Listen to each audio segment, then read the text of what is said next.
we're back, and we are moving on. So, I had to take my brother to work, but now we're back. Did not stop at Stronghold. We stopped at Visions, actually. It's going to be our next set. So yeah, we are just churning through the sets. I guess because I spent so much time talking, sure, just obliterate my thing rather than searching. That's super helpful. How about instead we search for the thing I wanted to search for? Hey, thank you, Magic. Thank you, Wizards. So let's see. It puts 1/1/1 counter on each creature they control. No. Extra draw step and then discard. No. Let's not cause it to tap. Mana producing lands or swamps.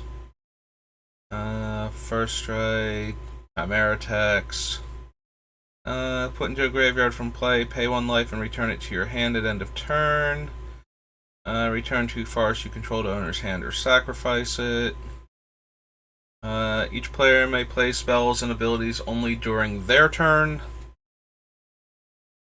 Similar to Reiki, kind of dangerous for us to just have. It does stop our opponents from winning while we're going off, so might be worth considering. So let's go ahead and go to Visions. And City of Solitude.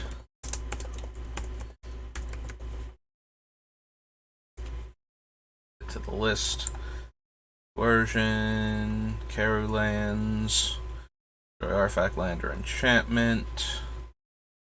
X damage to each creature and player. Spend only black mana this way. So this is another living pestilence creature that we can have. For some reason I forgot about Crypt Rats when I was thinking of all of the living pestilence creatures, and considering this is the first one ever printed, you would think I'd be able to remember it. Destroy target black creature. No, thank you. Sacrifice a creature, regenerate enchanted creature, put into a graveyard. That creature's controller loses an amount of life equal to its power, and you gain life equal to its toughness. Each player who tapped a land for mana that turn sacrifices a land. If a plains is sacrificed in this way, deal 2 damage to that plains controller. Takes O1s. +2/+2. That creature is in play. Return it to its owner's hand. Cannot attack you. Non-black creatures cannot attack you unless their controller pays 2. Free growth for 4 mana. Untap target permanent. Destroy target global enchantment, or target creature loses flying. Upkeep for each land. Target player controls in excess of the number of lands you control. Target land they control phases out. Repeat this process for artifacts and then for creatures. Comes into play. Bury all permanents with the same name except for basic lands. Whenever any permanent other than basic land comes into play, bury any permanent already in play with the same name. Cannot block. Enchantment is put into any graveyard from play. Draw a card. Maybe? Emeref. Enchantress.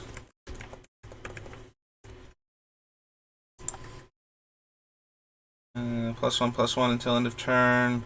Draw a card at the beginning of the next turn's upkeep. Sacrifice a card in play. Target opponent loses 2 life unless they sacrifice a permanent or discard a card. You may repeat this process as many times as you choose. Freewind Falcon is a 1/1 flying pro red. Funeral Charm. Giant Caterpillar. Target unblocked creature deals no combat damage this turn. All spells cost 1 less to cast. Prevent all damage to you or target creature from any one source if that source is red. Deals to that source's controller an amount of damage equal to the amount of damage prevented. Target creature gains first strike until end of turn, or target player gains 2 life, or destroy target aura. +1/+1 until end of turn. Turn X swamps to your hand, deals X damage. White tap, target creature can't block this turn. Play a card, sacrifice it, and 2, gain 1 life. Sack all your stuff, discard your hand, target player loses 5 life. Phasing, creatures with flying cannot attack, block, or use any of their tap-activated abilities. Beat you with flash. Flanking, each creature without flanking, blocking Knight of Valor gets an additional -1/-1. Use this ability only once each turn. Note of the Drake, another Chimera. Each 1 damage, it gets a -1/-1 counter instead. During your upkeep, remove one of the counters. First strike and reach. Regenerate and put a -1/-1 counter on the Golem. Target creature from your graveyard into play. Put a 1/1 counter on that creature. Treat that creature as though it were just played. Mortal Wound. Natural Order is worth considering. Natural Order. Necromancy. If we already have Animate Dead, Reanimate, and Persist potentially going into this deck, I don't think we need Necromancy also. Necrotal, Panther Warriors, Parapet. Peace Talks. During this turn and the next one, players can't declare an attack and cannot play spells or abilities that target any permanent or player. With X counters on it, cannot block, and cannot attack unless you pay for each counter on it. 0 mana 0/3. That player sacrifices a creature or that player loses 5 life and you bury Pillar Tombs, which they always have the option to lose 5 life, so doesn't even necessarily abyss any creatures. 3/2. Alright, real quick. I'm hoping the sound gate is knocking it out, but TV in the other room is really, really loud. Yes, I go to Octo's channel by default. Let's go to my channel. Worth 1 EX. Octo. Your voice has already been copyright claimed once before. I don't need you to know by default. Let's go to my channel. Worth 1 EX. Octo. Your voice has already been copyright claimed once before. I don't need you to know by default. Let's go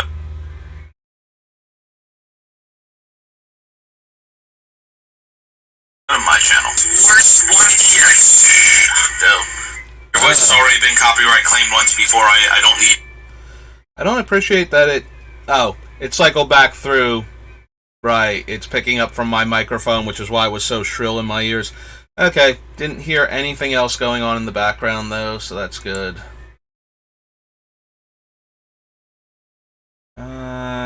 Target land becomes a 2/2 green creature permanently. It still counts as a land.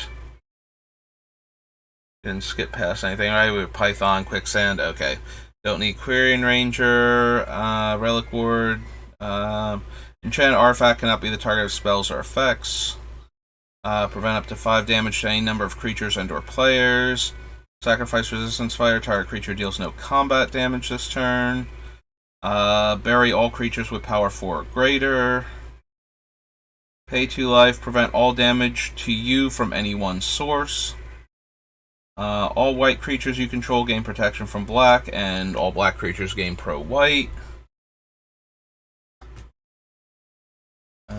Regenerate it. During your draw phase, reveal the first card drawn to all players. If that card is a basic land draw card. Nope.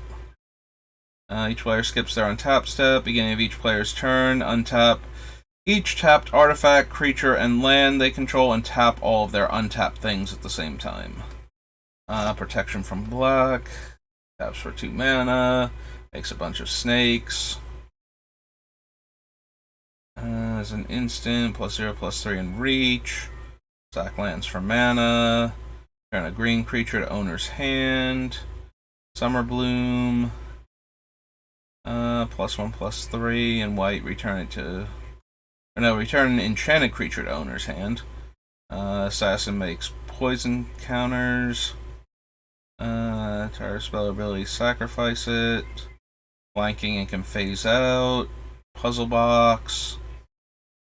Search your library for a plains card. If you control fewer lands than target opponent, you may search your library for an additional plains card, reveal those cards to all players, and put them in your hand. Shuffle your library afterwards. Triangle of War, Uktabi Orangutan, Vamp Tutor, Vampiric Tutor, Vampirism, and Wake of Vultures. Oh, there is another page. Maybe like 1 or 2 cards on it. Wand of Denial, Warrior's Honor. Okay, Warthog, Wicked Reward. Lots of W's.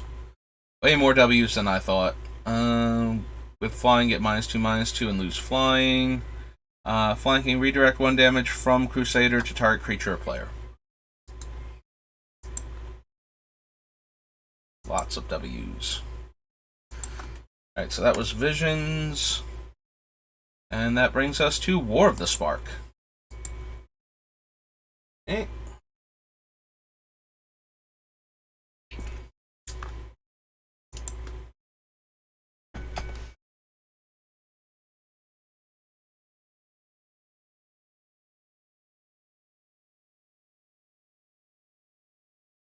Need the following. Choose one or both. Return target creature from your graveyard to your hand, or a planeswalker. My creatures have vigilance. Gain a life. Put a 1/1 counter on each creature you control and a loyalty counter on each other planeswalker you control. Gain life. Gets a 1/1 counter. 0/3 reach. Enters the battlefield. Put a land from your hand onto the battlefield tapped. Wolves get an additional counter and she makes a wolf. Can't be blocked by power 2 or less. 9 counters on target land, and it becomes a legendary elemental named Vitsugazi. Up to 2 target creatures you control each deal damage equal to their power to another target creature. Lifelink and haste. 1/1 counter on target creature. That creature gains first strike until end of turn. Gain 2 life. No to Blast Zone. No to Bleeding Edge. Proliferate. Bolus's Citadel. We have a very high casting cost on a lot of our cards. That makes Bolus's Citadel a bit harder to get going. Like, normally I like to play Bolus's Citadel in a deck where I'm looking at like 5 CMC for a lot of my spells or less, so that way I can burn through a bunch of them. Or where 1 or 2 cards are definitely going to win us the game, and we're kind of there with that, so we just have to find the one set. And we can control the top of our library, yeah. Let's go to War of the Spark and add Bolus's Citadel. Yeah, it's a bit dangerous when you're casting like 8 and 9 drops. There's a very real chance, and I'm not going to have enough permanents a lot of the time to deal the 10 damage part, so Bolus is Citadel. Still. Tap all creatures your opponents control. Creatures you control gain lifelink. Top 3 cards of your library. Reveal a permanent card from among them and put it into your hand. Rest on the bottom in any order and gain 3 life. Target creature from your graveyard to the battlefield. It gains haste. Enters the battlefield, gain 5 life. Casualties of War. Easily one of my favorite removal spells in Commander. So definitely enters the battlefield, gain 3 life, tap, add 1 mana. Power 4 greater, can't be blocked by more than 1. 1/5 lifelink, 1/1 lifelink, and cares about other cards with its name. Command the Dread Horde. Choose any number of target creatures and/or planeswalkers in graveyards. Deals damage equal to their total mana cost to you, and then put them onto the battlefield.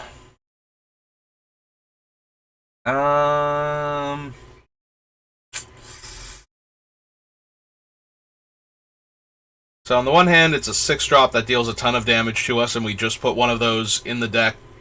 On the other hand, if we need multiple creatures back so we can combo kill in the same turn, it does do that. I might want to consider this one also.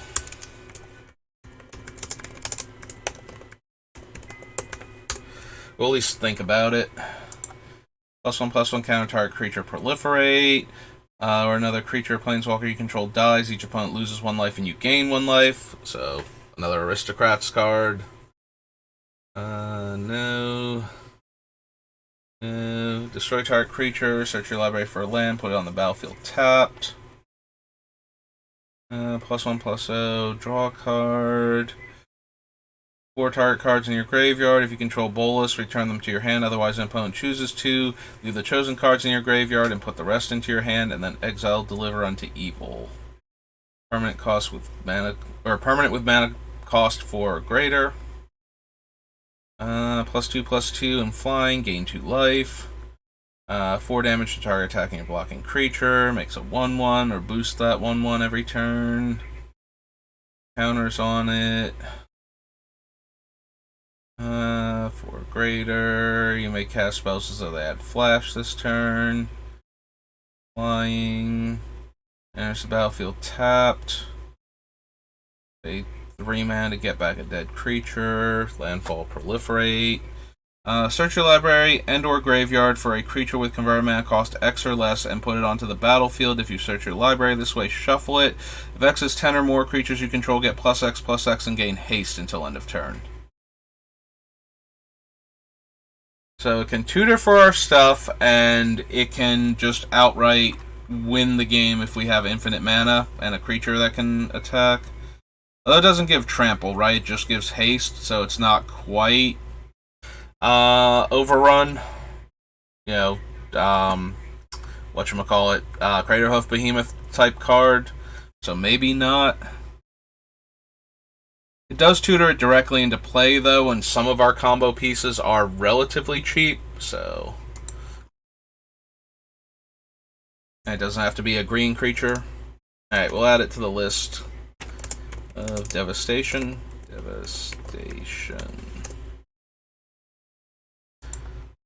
This one destroys up to 3 creatures. If X is 10 or more, return all creature cards from your graveyard to the battlefield. I feel like if we already have enough mana to cast this for 12, like X equals 10, then we're already winning that game. We don't need necessarily all of our creatures back. And it's not doing enough otherwise most of the time, especially at sorcery speed. Definitely don't need X Angel tokens for this deck. Might be in the market for Firemind's Vessel, though, with all the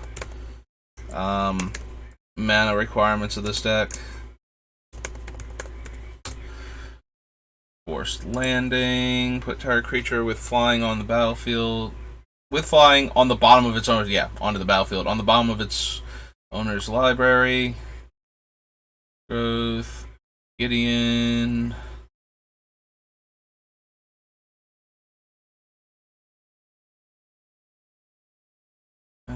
Put a 1/1 counter on each creature you control. Search your library and graveyard for Gideon the Oathsworn. Whenever you gain life, put 2 1/1 counters on Company. 4 mana, put a loyalty counter on target Gideon Planeswalker. Choose a creature or planeswalker you control. All damage that would be dealt this turn to you, and permanent you control is instead dealt to the chosen permanent. Sacrifices a creature that attacked or blocked this turn. If you control Gideon, that player sacrifices 2 of those creatures. Enters the battlefield. Sack any number of other permanents and draw that many cards. Dies or is put into exile from the battlefield. You may put it into its owner's library. So it has to be put into exile from the battlefield specifically, so we can't shenanigans it and get 2 copies.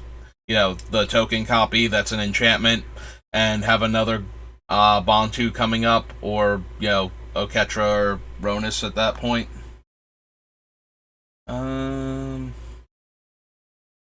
Cast a creature spell, make a zombie, and enters the battlefield, double the power of each other creature you control until end of turn, and they gain vigilance.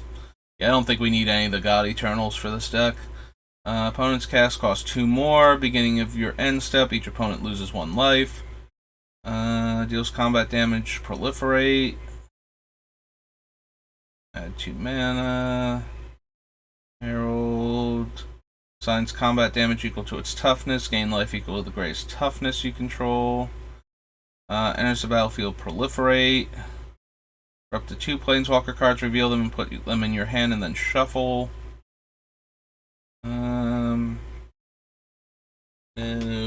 Hopefully, no.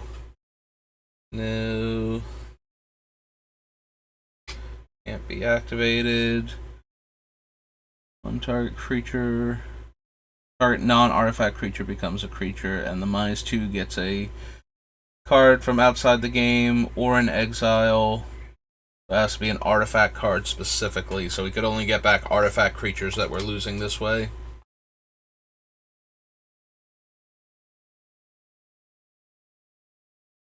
I don't think we need Karn. Opponents and permanents your opponents control. He is pretty brutal against other players' artifact mana sources. He's very bad if our opponent steals him, though, and our artifact sources stop working. We do have a few land ramping cards, but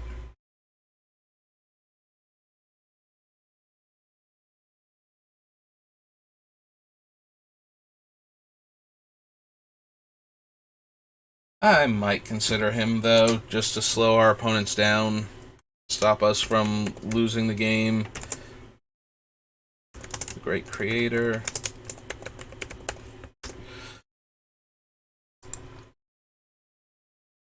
Kaya, Ghost Form, Death Touch, Trample. The problem with Karn Great Creator is that they can just attack Karn a lot of the time, so we're going to need ways to protect him. With their mana cost 2 or greater. 1, 2, 2, 3, Death Touch, Lifelink. Creature you control dies, draw a card. +1 makes a zombie, -2, each player sacrifices 2 creatures. The draws a card when my stuff dies is kind of interesting, but the more we move away from aristocrats, the less potent that ability actually is. And we already have Grim Haruspex, who is a much cheaper card for losing all of the rest of her game text. Sacrifices a creature if you control Liliana. They also discard a card. Enters the battlefield. Other creatures you control gain vigilance. Battalion. Dies proliferate. Massacre Girl.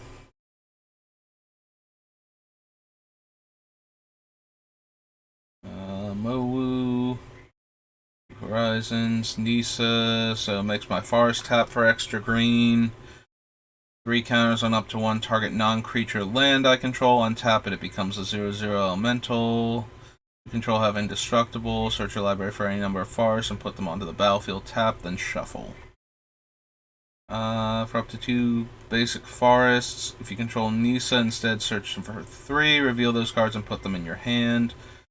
Enters the battlefield, deals 3 damage to any target, and you gain 3 life. Whenever an opponent attacks a planeswalker, you control with 1 or more creatures, deals 2 damage to that player, and you gain 2 life. Nope. Nixilis and his Cruelty. Paradise Druid. Parhelion.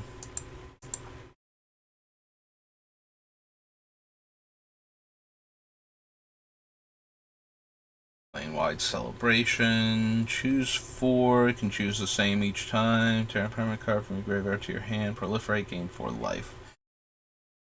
Pledge of Unity. Put a 1/1 counter on each creature you control, then gain 1 life for each creature you control. Put a 1/1 counter, Proliferate. As long as it's your turn, it has first strike. Remove 5 counters from an artifact, creature, planeswalker, or opponent. 6 mana, 7/6, 2/1, Prison Realm. Creatures with flying get +2/+2. Exile all multicolored permanents. Destroy target artifact, enchantment, or exile a card in the graveyard. If a creature or planeswalker you control dies, put a 1/1 counter on Rising Populace. Paste. Each player chooses a creature or planeswalker they control, then sacrifices the rest. Players can't cast creature or planeswalker spells until the end of your next turn. Very good if I'm choosing Myrkul. And kind of medium otherwise.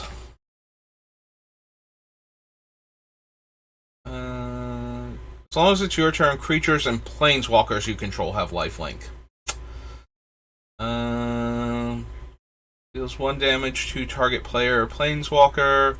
Turn target creature card with converted mana cost X or less from your graveyard to the battlefield. That creature is a vampire in addition to its other types. No. No. No. Combat damage to a player or planeswalker. Return to your hand target creature or planeswalker card in your graveyard that wasn't put there this combat. Flying, First Strike, Vigilance, Lifelink. You have Hexproof and O3 Wall. Destroy any number of planeswalkers and put counters on one of yours. And all non-combat damage that will be dealt to you and other permanents you control. 4/5 enters the battlefield. Other creatures you control have trample. Draw a card and lose a life. No. Enters the battlefield. Create Voja. Whenever a wolf enters the battlefield on your control, you gain 3 life, and that creature fights up to 1 target creature you don't control. Lands on the battlefield and land cards in graveyards can't be the target of spells or abilities opponents control. Tap target permanent if it's an artifact destroyed and draw a card. All those spells cost 2 less. Exile the top card of your library as a 2/2, and then when that dies, you get the card. Destroy target permanent that's 1 or more colors. Probably not. Unlikely 8.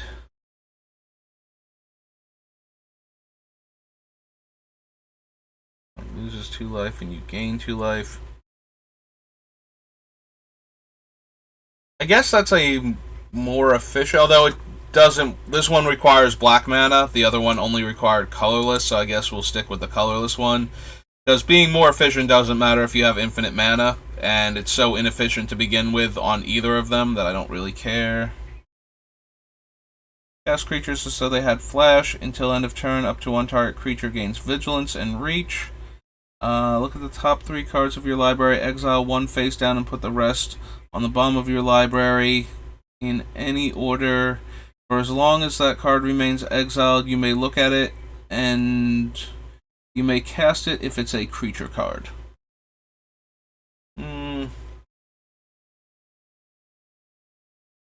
The top X cards of your library, you may put a creature card with converted mana cost X or less from among them onto the battlefield. Put the rest on the bottom of your library in a random order. Maybe?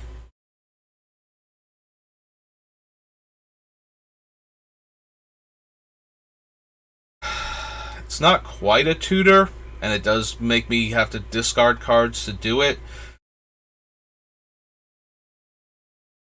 And it's not like we get, if we spend 3 mana, then we can only get a 3-drop. We don't get the best creature in the top 3 cards. So we have to spend a lot of mana anyway. Even if we're only looking for like a 3 or a 4. We probably want to spend the mana anyway to look at more cards. Probably not. I did love this card in Limited. Just as a way to turn excess lands in the mid to late game into the best creature out of the top, 7 or so cards in your deck. Top card of your library. If it's a creature or planeswalker card, reveal it and put it in your hand. If you don't put it in your hand, put it on the bottom of your library. Damage to a player or planeswalker, put a 1/1 counter on that creature. 1/1 creature token with death touch, and whenever this deals combat damage to a planeswalker, destroy that walker. Yeah. Target creature, then proliferate.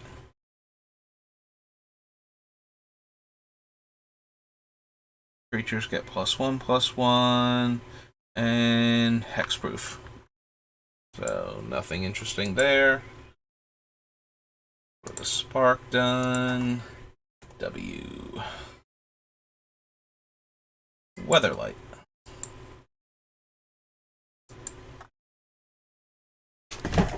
chair a bit closer. Lean back in it a bit.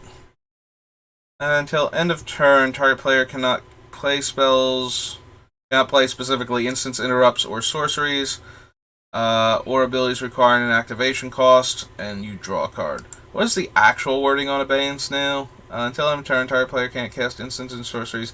That player can't activate abilities that aren't mana abilities. Draw a card. Okay.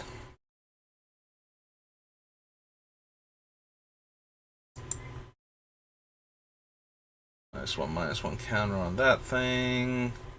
It's put into a graveyard from play. Each player chooses and sacrifices a creature. Target player's hand. Choose 2 or more cards and put them. Choose 2 of those cards, not 2 or more, and put them on top of their library in a random order. Any order. It's put into a graveyard from play. Shuffle it into owner's library. Remove the top card of your graveyard from the game. Prevent 1 damage to any creature. If any creatures are put into your graveyard from play, you may sacrifice this and put one of those creatures into play.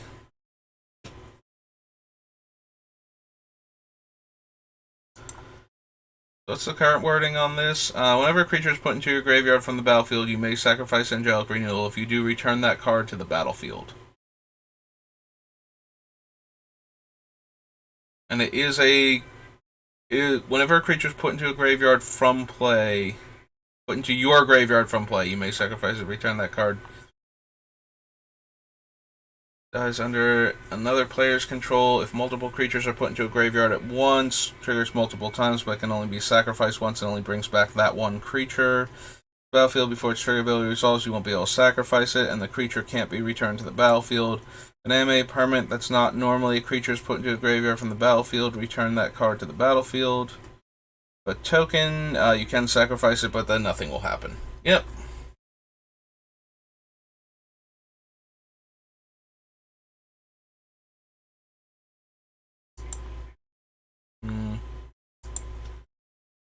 It's a one-shot effect, and we have a bunch of other cards that kind of not quite do that. Like, this one's not saving Myrkul from anything that exiles him. So if he was already indestructible, it's probably not helping him anyway. Arctic Wolves comes in play, draw a card. Doesn't cause it to tap. Return an artifact or enchantment from your graveyard to your hand. Artifact and enchantment spells cost target opponent an additional 2 to play. Sacrifice it, destroy target artifact or enchantment. Is it still target opponent, or is it all opponents? Your opponent's cast costs 2 more to cast. Sacrifice it to destroy an artifact or enchantment. Probably still don't need it, though. I think we have plenty of disenchant effects at our disposal. And taxing their enchantments. I mean, there are some decks where that absolutely wrecks them, but for the most part, it just slows them down a little bit. Move the top creature card in your graveyard from the game or sacrifice it. Rebanding. Can play it with flash. Target block creature deals no combat damage this turn. Gain life equal to the number of creature cards in your graveyard. Put the top card of defending player's graveyard into play under your control. Deals no combat damage this turn, only if it attacked and wasn't blocked, and only once each turn. Lets us cast the top instant or sorcery of our graveyard, as long as the card on top is an instant or sorcery, specifically. All damage dealt to creatures is reduced to 0.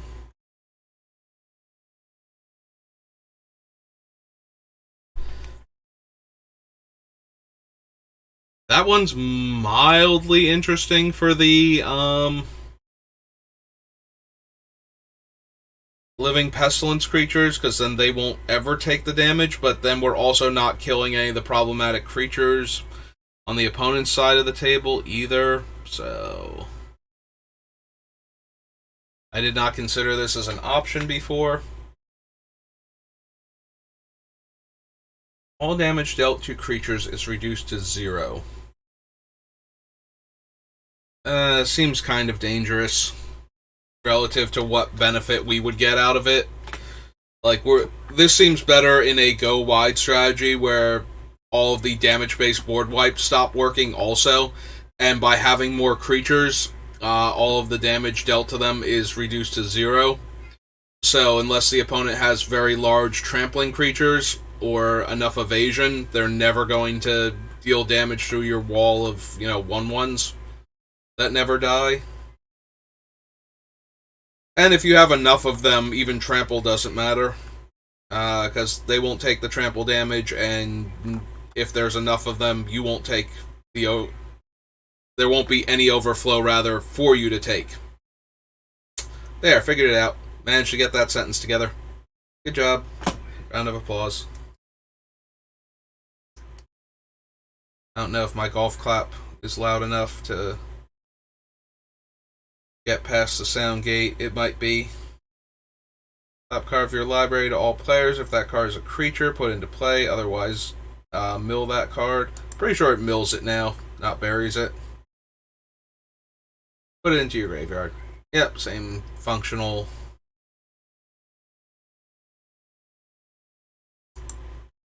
We are a creature-based combo deck, and we do have a bunch of tutors to the top of the deck. I might be in the market for this. Alright, weather. Oops, spelled it horribly wrong. Weather. Colorlight. Okay, so Call of the Wild.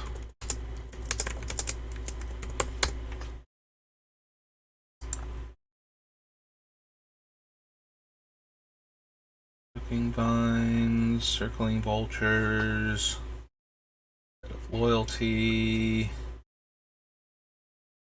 Foliage, Dingus Staff, Doomsday, Downdraft,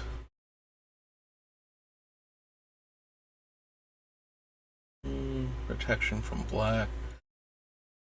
Ooh, excuse me. +X based on cards in hand. Choose and discard a land or sacrifice it. Each creature you control can't be blocked by more than one creature. Damage this turn. During your upkeep, deals 1 damage to each creature and player. Sacrifice it to deal 3 damage to each creature and player.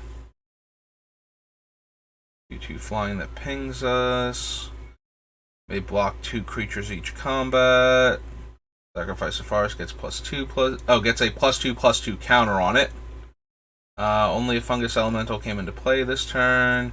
Guy's Blessing, Gallow Braid, Wisdom. 1+0 First Strike, Harvest Worm. And or sacrifice it. Graveyard from the game, deals X damage to target player. Deals 2 damage to target attacking or blocking creature. There's Infernal Tribute, which we want to consider.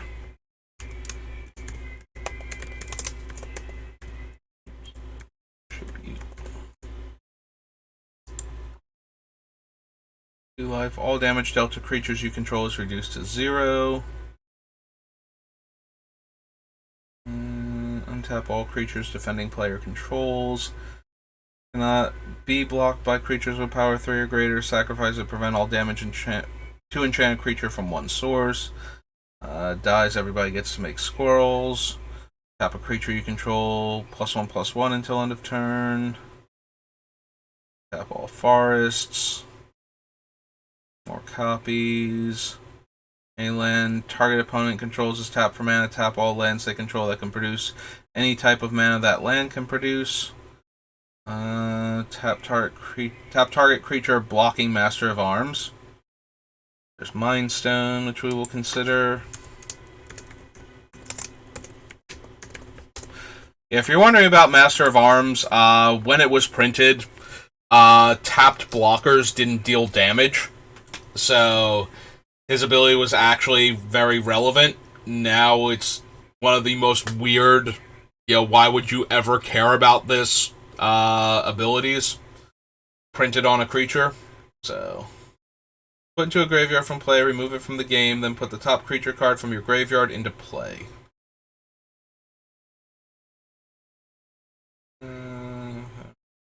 1 plus the upkeep. Each player draws a number of cards equal to the number of creature cards in their graveyard. Move the top creature card in your graveyard from the game to give it +2/+2. Null Rod.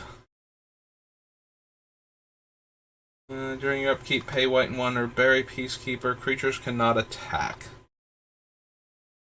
Yeah, I don't think we need Peacekeeper. Cannot be blocked except by artifact and black creatures. Leaves play, its controller gains life equal to the last paid cumulative upkeep. 3/3, sack a forest. During your upkeep, bury all artifacts and enchantments. No thank you. Doesn't cause creatures to tap.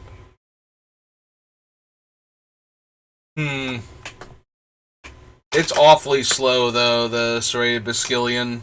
Like, once it dies, it doesn't matter that it keeps getting counters, so it just taps to keep putting -1/-1 counters on things, but it's so slow, I don't think we need it. It does fall into the category of a card that, once it stops being a creature, has a really fun thing going for it, but it's nowhere near powerful enough. X creature cards from your graveyard to your hand and lose X life. Remove a creature card in your graveyard from the game to gain 1. Destroy target red permanent. Deals 3 damage to target non-black creature, gain 3 life. Pay 2 life, sack a swamp, put target creature card from your graveyard into play. Cast a creature or artifact creature spell, sacrifice the golem. A card. Put into any graveyard from play, remove it from the game, then return a creature card from your graveyard to your hand. Player chooses a creature with the highest total casting cost that they control and then pays an amount of mana equal to that creature's mana cost or sacrifices it. Target non-artifact creature gets +1/+0 as an artifact creature. Deal the top 3 cards of your library to target opponent, bury 1 of their choice, and put the remaining 2 in your hand. Tap target artifact you do not control. Destroy all other enchantments. Cumulative upkeep green.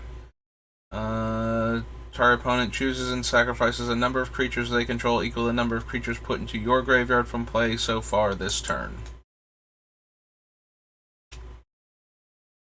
During each player's upkeep, if that player controls any non-black permanents other than lands, deals 1 damage to that player. Each player may search their library for up to 2 basic lands and put them into play. Each player shuffles their library afterwards.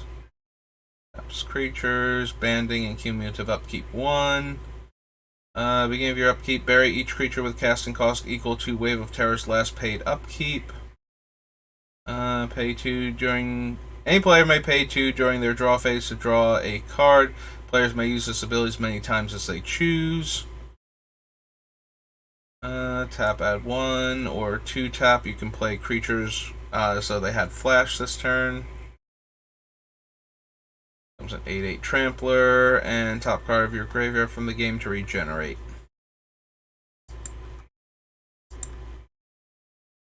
Oh, that was Weatherlight. Weatherlight to Worldwake, and then we're into the Zendikar sets. And my computer flatlined there for a second. So that was neat. I dipped entirely into the red.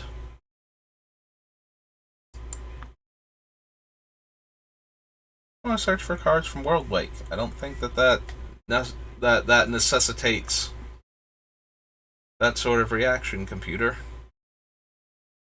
I mean, maybe you don't like Jace the Mind Sculptor, but...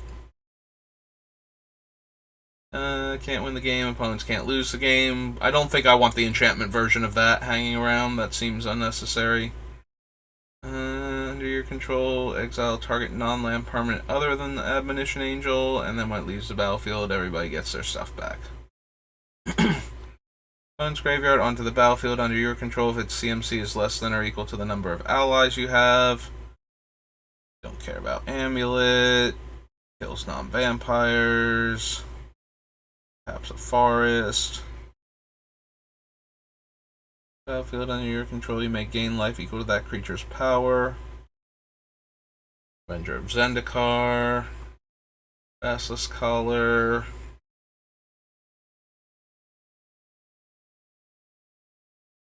First Strike.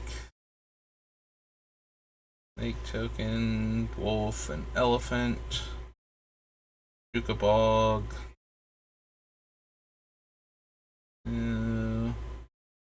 Destroy it. Picture of Malcure. Landfall. Target creature gets -1/-1. And land is a 3/3 black ooze.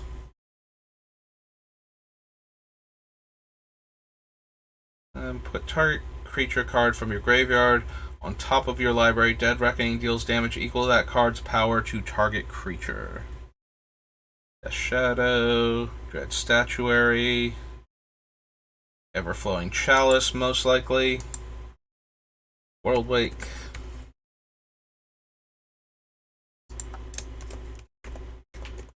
Flowing Chalice.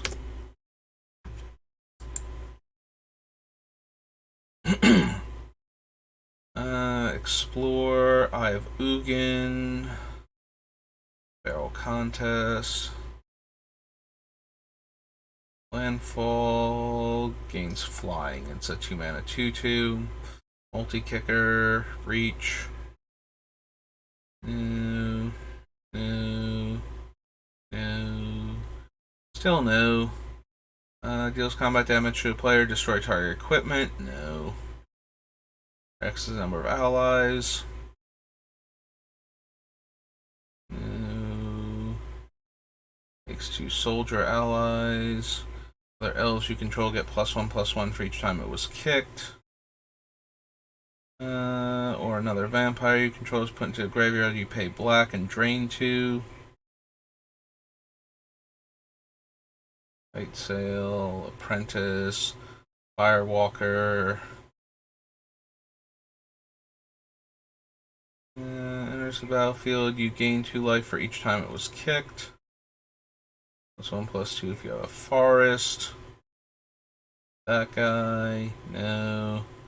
Enters the battlefield. Return up to X target creature cards from your graveyard to the battlefield, where X is the number of times it was kicked. So it costs 6 mana to get back 1 creature and anthem the rest of your team, and then 8 mana to get back 2. Does let you bring back multiple creatures, which is why I'm mildly interested in it. I don't think we could get back more than 2 reasonably, consistently, despite our massive mana base. I think once we're getting back 2, though, we're probably winning the game. We have a handful of creatures that can basically win us the game if we have 2 of them in play, but we'll need other mana either to make them indestructible, or we'll need Myrkul to still be in play, something, in order to win with what we're using, so.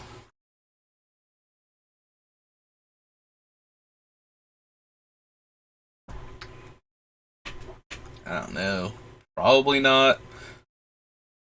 I feel like we have enough other effects that do things like this anyway, that we don't necessarily need this one. But was at least worth thinking about for more than a few seconds, so. Attacking, pay 2 black, put creature token in play, that's a copy of that creature, exile at the beginning of the next end step. Attacks, destroy all other creatures.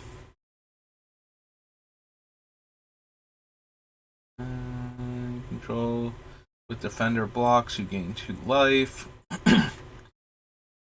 There's a battlefield, search for a land and put into hand. Each opponent loses 1 life. Quest for renewal. Quest for the grave, or not the grave lord, the Nilstone.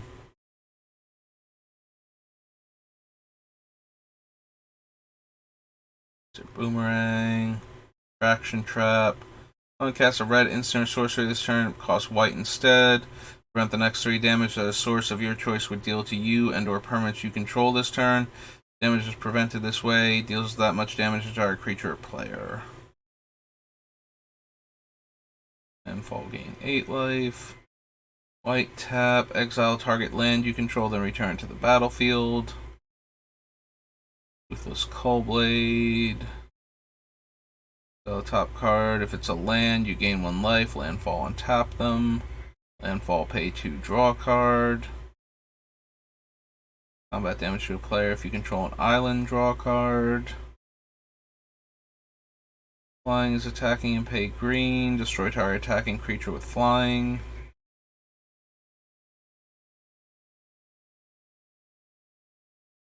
No to all of these so far. Stoneforge Mystic can get the Darksteel plate. I'm wondering if I need to go back and add the Shield of Kaldra also as a way to give our creatures indestructible that aren't Myrkul, so that way we can protect them from, the various effects that I'm trying to set up. So that way we can go infinite that way instead.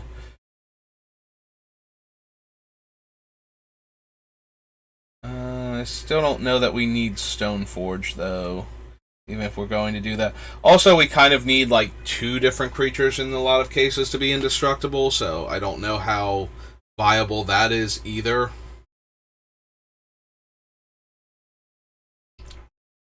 Or we already need them to be in enchantment mode, and it doesn't matter that they're indestructible, so...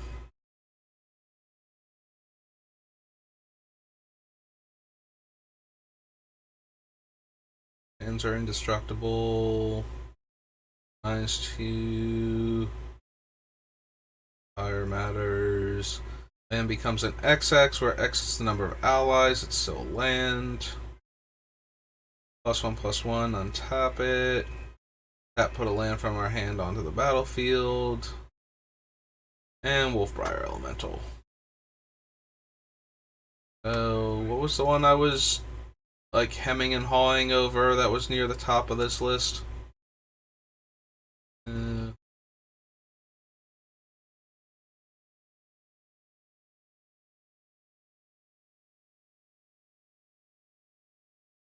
thought it was much closer to the top of the list. And maybe it was. Maybe I didn't go up high enough? Question mark? Oh, it was Marshall's Anthem.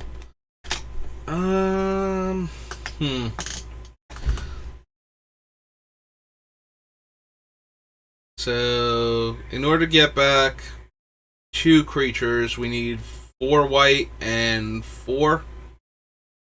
Which we have enough dual lands that should not be too much of an issue.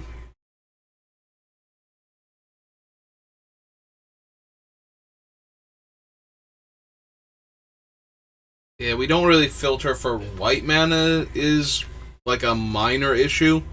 Except for that one guy that we can pay black to filter for other colors.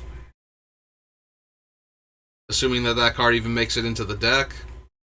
So...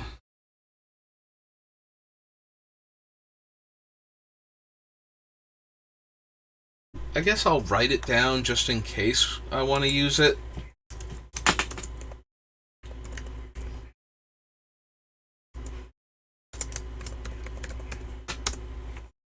We're already considering the Command the Dread Horde, but that one's only 6 mana, and it gets back everything. It does cost us a bunch of life, so there's the trade-off there, but with how expensive everything is in this deck, I'm almost more interested in paying the life than the mana to get things back, because we might need more mana to actually win the game after that. So that was World Wake.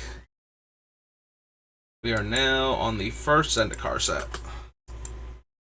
Get to add all of the fetches in.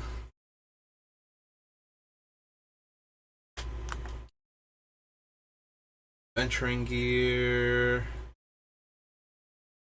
Refuge. There's Arid Mesa. So, land, Arid Mesa. Armament Master, get +2/+2 for each equipment. Arrow Volley Trap, Balaged Thief, Cage Trap, 4/4. Put all creature cards revealed in this way into your hand and the rest in your graveyard. No. Torch. Creature enters the battlefield under opponent's control. They lose 1 life. Blood Tribute. Blood Chief Ascension. Bloodghast.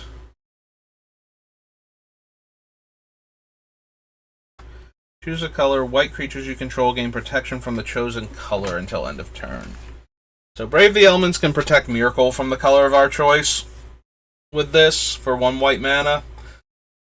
I don't know that we're going to have room for that. I already have safekeeping. And what are we protecting Myrkul from? Like, he would have to not be indestructible, and it would have to be a mass damage source to kill him. And then Tamiyo's thing still gives indestructible anyway. Like, I feel like we don't need to give him protection from a color as much as we need to be able to protect him from targeted stuff while he's indestructible.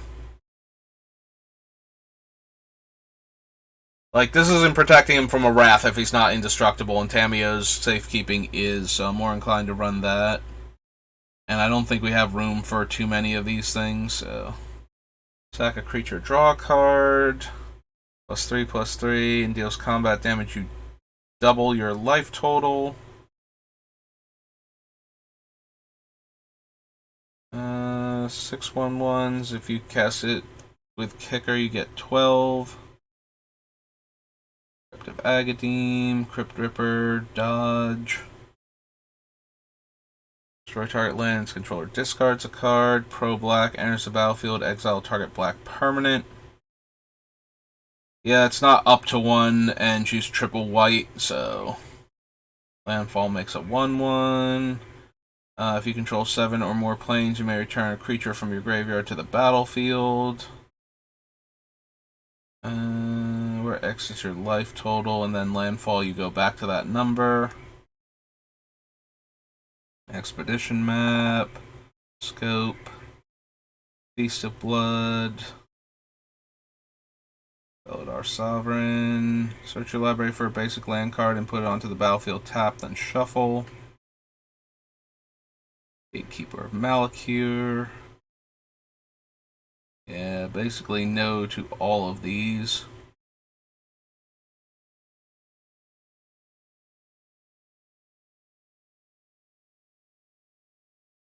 Yeah, I'm not seeing anything that I'm interested in for this deck. Destroys an angel.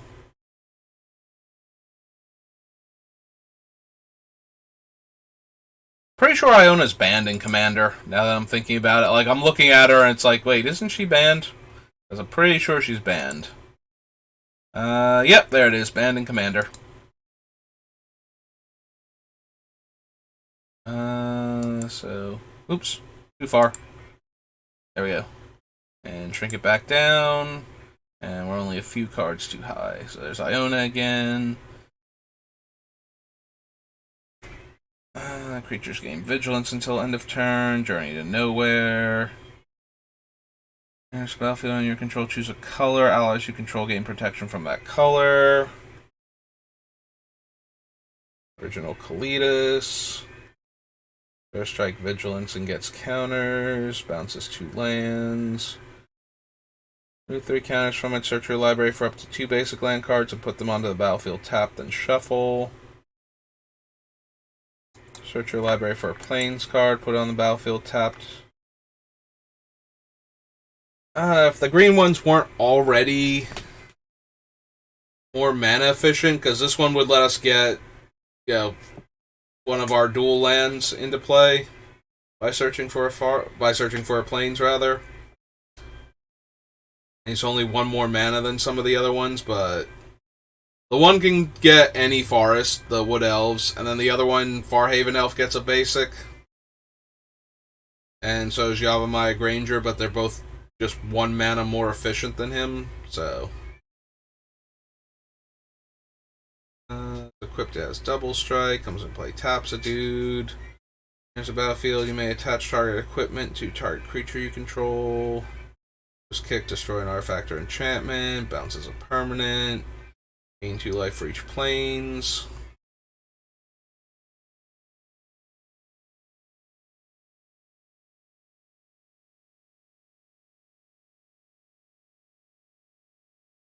battlefield on your control. Put a 1/1 counter.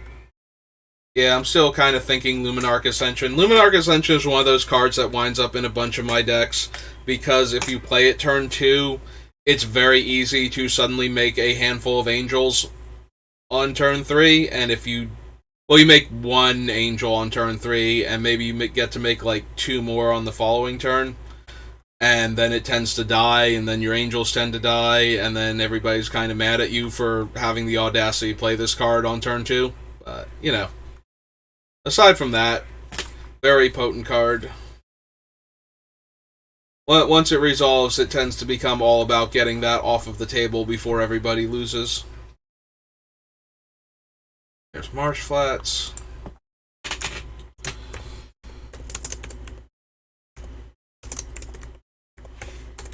So I always like to consider, especially when we have all of the extra token makers, our doubling season and anointed procession and such.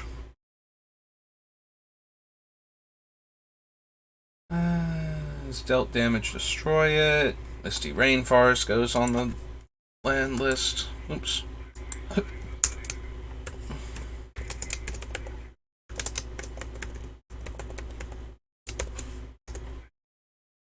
Alright, so one more land because we can't run not Steam Vents, Scalding Tarn in this deck. And it's the only one that actually cannot be run because it doesn't get any of our land types. If it was kicked, destroy target non-creature permanent. Current you control to owner's hand, gain 4 life. Gains 5. +1/+2 and has flying. Don't care about Nisa or Chosen. Nixilis. Undo Cleric.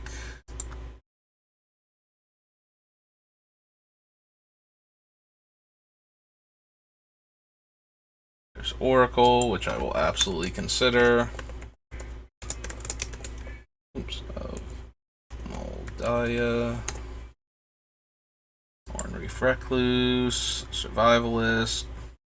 Reef the Bastwood. Piranha Marsh. None of these. Each Forest.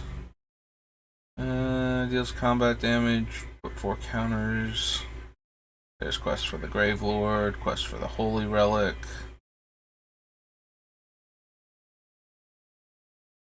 Rampaging Baloth. Ravenous Trap. Relic Crush. River Boa.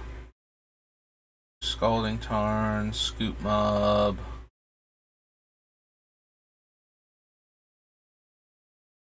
Scythe Tiger. Flying First Strike Vigilance. At 3 damage.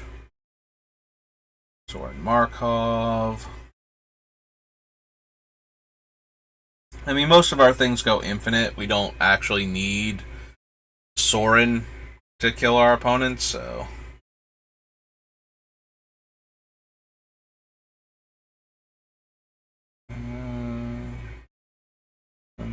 Spring Expedition.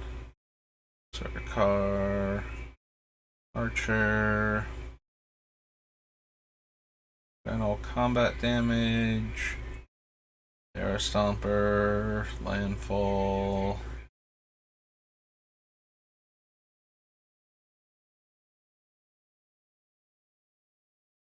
Iron Timber. Vampire Hexmage.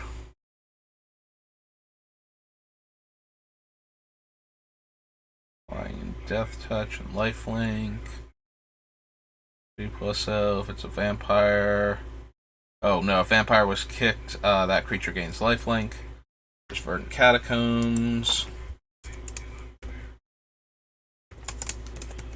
Verdant Catacombs.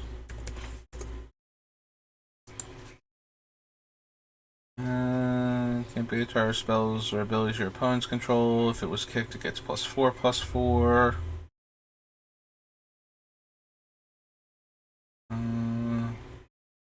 Choose a card type. If you do, each player sacrifices a permanent of that type.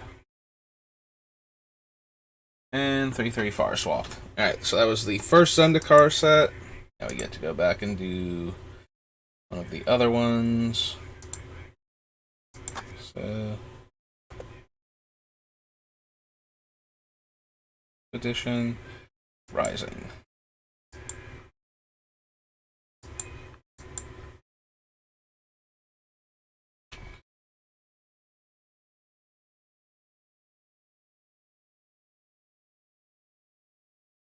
Alright, that's the one that cares about the party size. Reveal a creature card from on them, put in your hand, put the rest on the bottom. If you don't put a creature card in your hand this way, draw a card.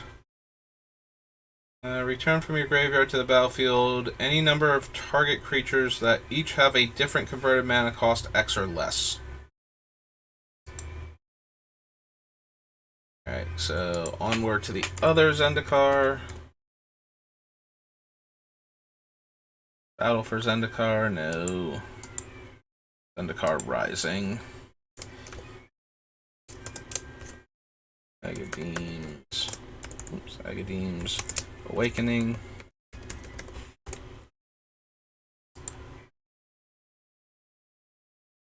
Allied Assault.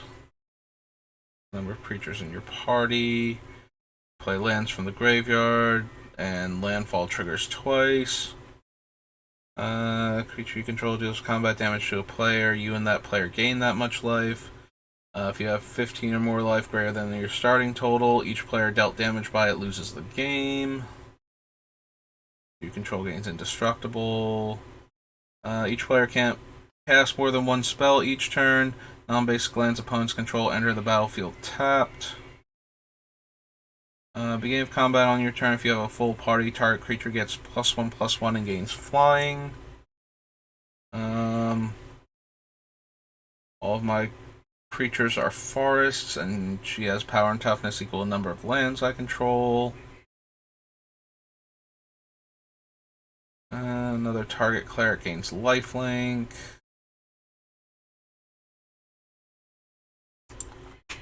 Almost always consider Balagad Recovery for the land slot.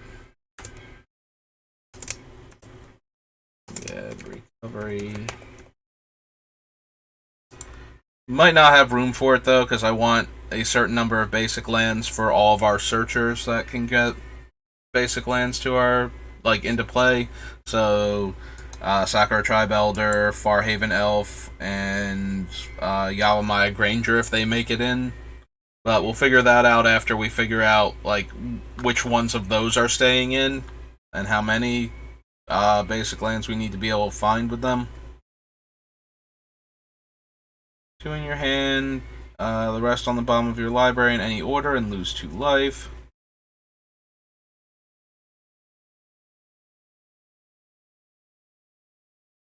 Broken Wings, Canopy Baloth, Canyon Jerboa. Another cleric enters the battlefield, gain 1 life. Whenever you gain life for the first time each turn, put a 1/1 counter on it.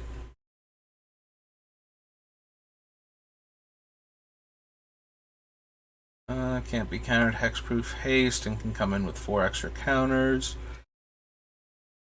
Excuse me, put a 1/1 counter on target creature. Creatures you control get +1/+1. If the spell was kicked, they get +2/+1 instead. Destroy target creature or planeswalker. Each player sacrifices a creature or planeswalker. Destroy target artifact or enchantment. That was literally disenchant. Last Blood Chief attacks. Defending player chooses a non-legendary creature card in my graveyard. Return that card to the battlefield with a 1/1 counter on it. That creature is a vampire in addition to its other types. So yeah, Drana will most likely eat a removal spell, and then even if she comes back as an enchantment, we can never do anything with her. And we have other ways to get back our stuff. So even if we were going to have the best of circumstances, I think she'd be just as good as any of the other reanimator effects at that point, unless it's going to just keep on happening. And and that one game where that sequence happens is neat, but most games I don't think are going to go anywhere near that way. We don't need a Marius Call. It's Death Touch as long as you control another rogue. Enters the battlefield, you and target opponent each draw a card. Ooh. Destroy target artifact or enchantment. An opponent controls, you lose life equal to that permanent's mana value. Why did I say mana value for like the first time ever while doing this? I usually correct mana value to mana cost because I've been using it for longer. It's finally starting to leak into my subconscious. No, that, this. There's a battlefield with 3 counters on it. When another creature you control dies, if it had a 1/1 counter on it, put a 1/1 counter on Grakmaw. Grakmaw dies, create an XX black and green Hydra token based on the number of counters it had.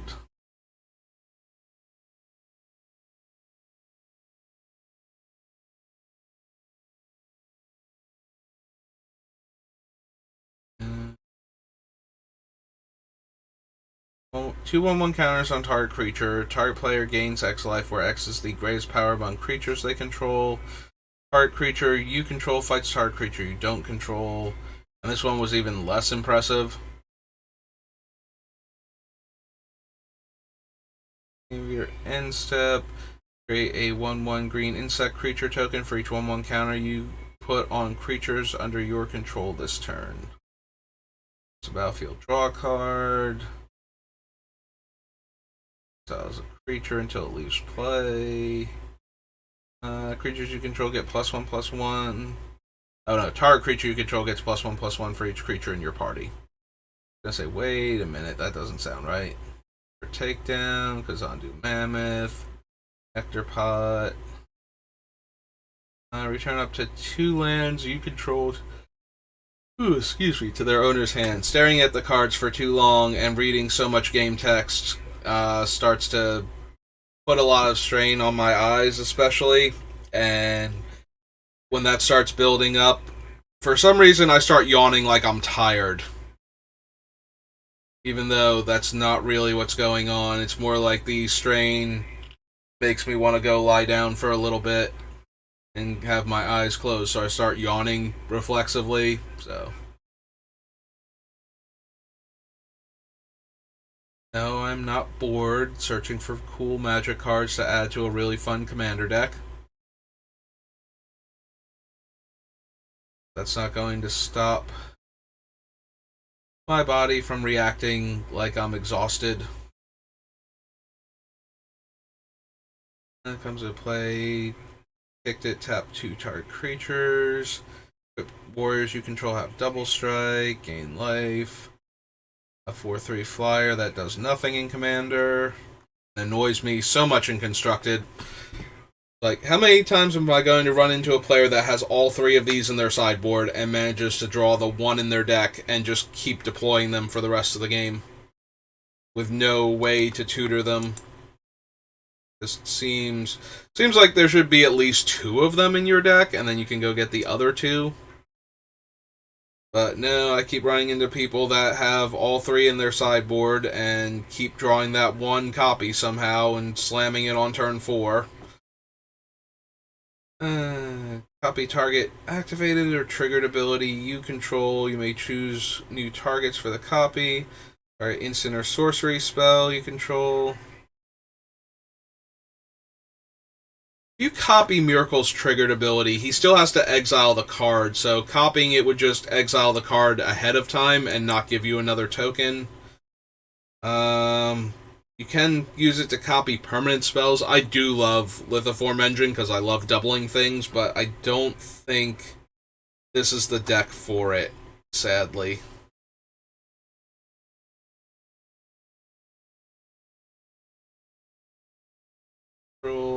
I say as though I've never played with or against Luminarch Aspirant ever.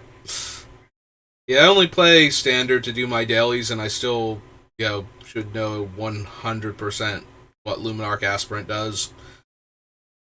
Stampede. Drains life based on your party, I believe. Pay 2 life until end of turn that creature gains. When this creature dies, return it to the battlefield under your control. So again, same things that we're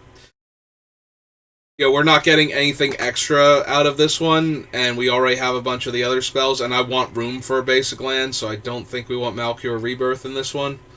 It's not doing a very good job protecting Myrkul, and I do want to be able to protect our other stuff, but anything that's protecting Myrkul should also be protecting our other stuff a lot of the time.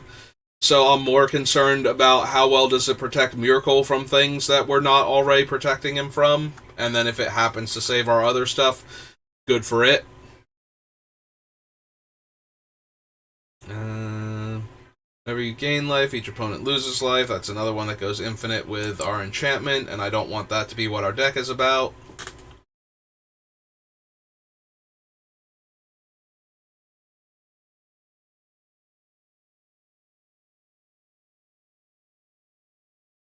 I could have sworn there was one, other card that worked like Exquisite Blood, where whenever the opponents lost life, you gain that much life.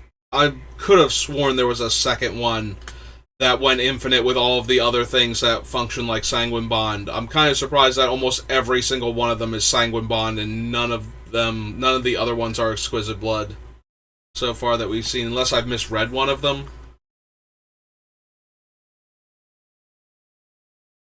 They put a basic land from your hand onto the battlefield. Return target basic land you control to owner's hand.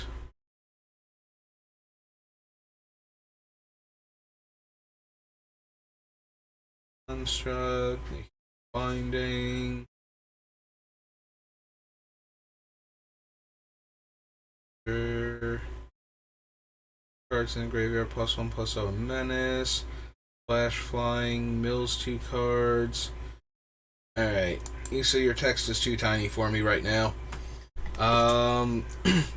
Landfall, you get a loyalty counter, +1, untap target land you control, it becomes a 3/3 with haste and menace.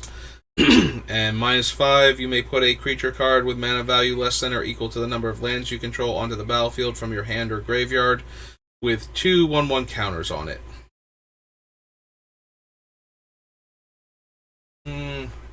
It's a bit too expensive for an animate dead effect, even with the counters, and turning my lands into 3/3s is not something I'm super interested in doing.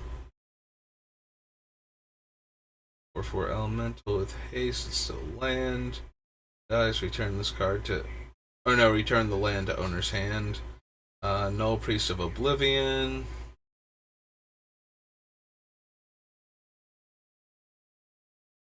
Version. No. Or another cleric you control dies. Return target cleric with lesser converted mana cost from your graveyard to the battlefield. How many clerics do we have at this point? So we are on Zendikar Rising.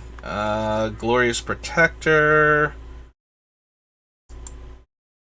According to this, we have 15 mentions of the word cleric. Grand Abolisher, Containment Priest, Initiates of the Ebon Hand, Fountain Watch, Devoted Caretaker, Benevolent Bodyguard, Doom Necromancer as a cleric, True Believer, Blood Celebrant, 8.5 Tails, Barrington Medic, Selfless Spirit, Vizier of Remedies, Vizier of the Menagerie, and we're back to Glorious Protector again.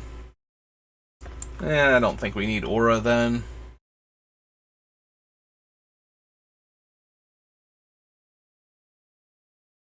No. Paratactician, no. Block of Predation.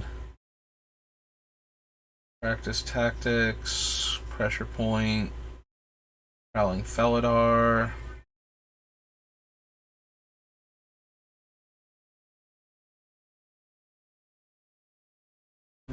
Target creature you control deals damage equal to its power to target creature you don't control. Oh, it's Rabid Bite. Yep. Instant sorcery or wizard spell, put a charge counter on it, deals damage.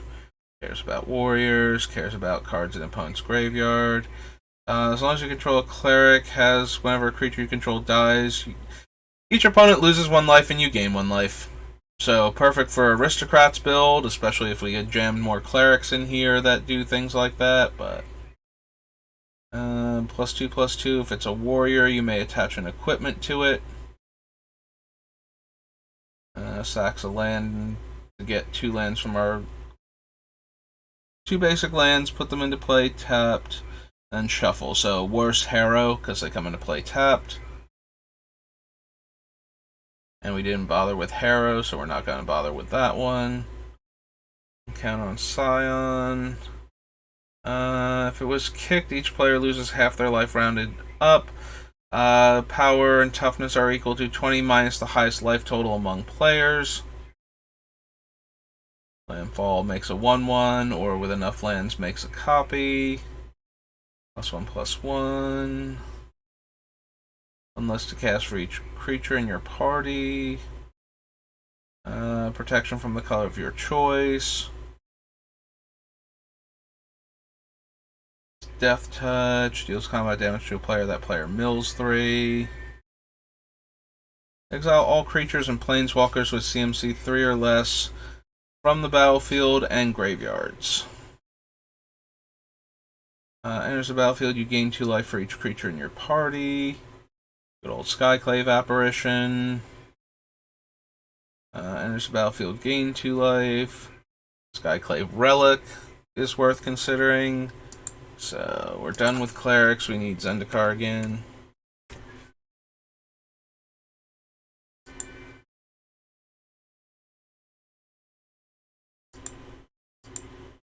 Recovery. Skyclave Relic. Excuse me. Kicker, no. Go to the Shadow Cat. Smite, Soul Shatter, Spare Supplies. For each color of mana spent to cast it. Get a 1/1 for each for each creature in my party, so up to 4. And then I think my stuff gets indestructible when it attacks or something. +1/+0 and indestructible if you have the full party. Yeah. Subtle Strike, Swarm Shambler, Tabarax. Creature control dies, put a 1/1 counter on it. If that creature was a cleric, you may draw a card if you do lose 1 life. Yeah, if we had more clerics, Tabarax might make it just because we would still get the enchantment version of him. Like, it doesn't matter that he's getting counters, or that he even gains lifelink when he has enough of them. But it does matter that my cleric's dying would let me draw cards and lose life. Team Raptor, can't run Tazri. Scythe Cat. Port the Grave. Graveyard to the battlefield. Turn Timber Aesthetic. Turn Timber Symbiosis. Top 7 cards of your library. Put a creature card from among them onto the battlefield. If that card has converted mana cost 3 or less, it enters the battlefield with 3 additional 1/1 counters on it. Put the rest on the bottom of your library in a random order. Probably, as far as being a land goes, Turn Timber Symbiosis.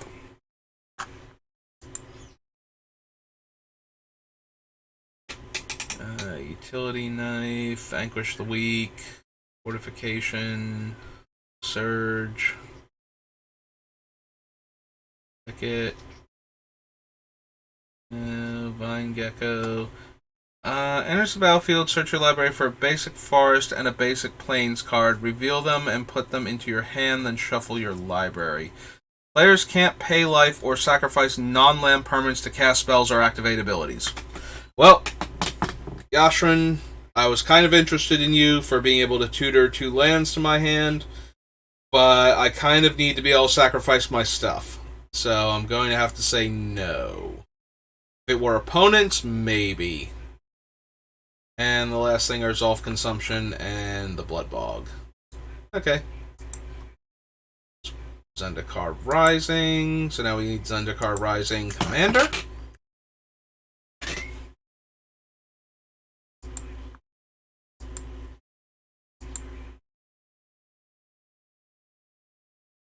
We are so close to being done. Yeah, Abundance is a reprint, so we don't care. We just want to scroll down until we find the new cards. Ooh, Commander Sphere, none of these. Pocket, Scale Guard, Shepherd. One of them was like a Naya Landfall deck, right? And the other one was blue-black Rogues Matter or something. Or Mill Matters. But there weren't that many unique cards to begin with, so...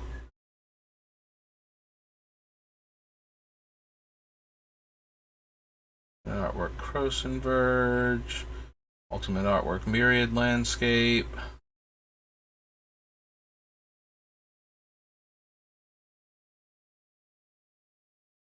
So far we haven't seen any unique cards.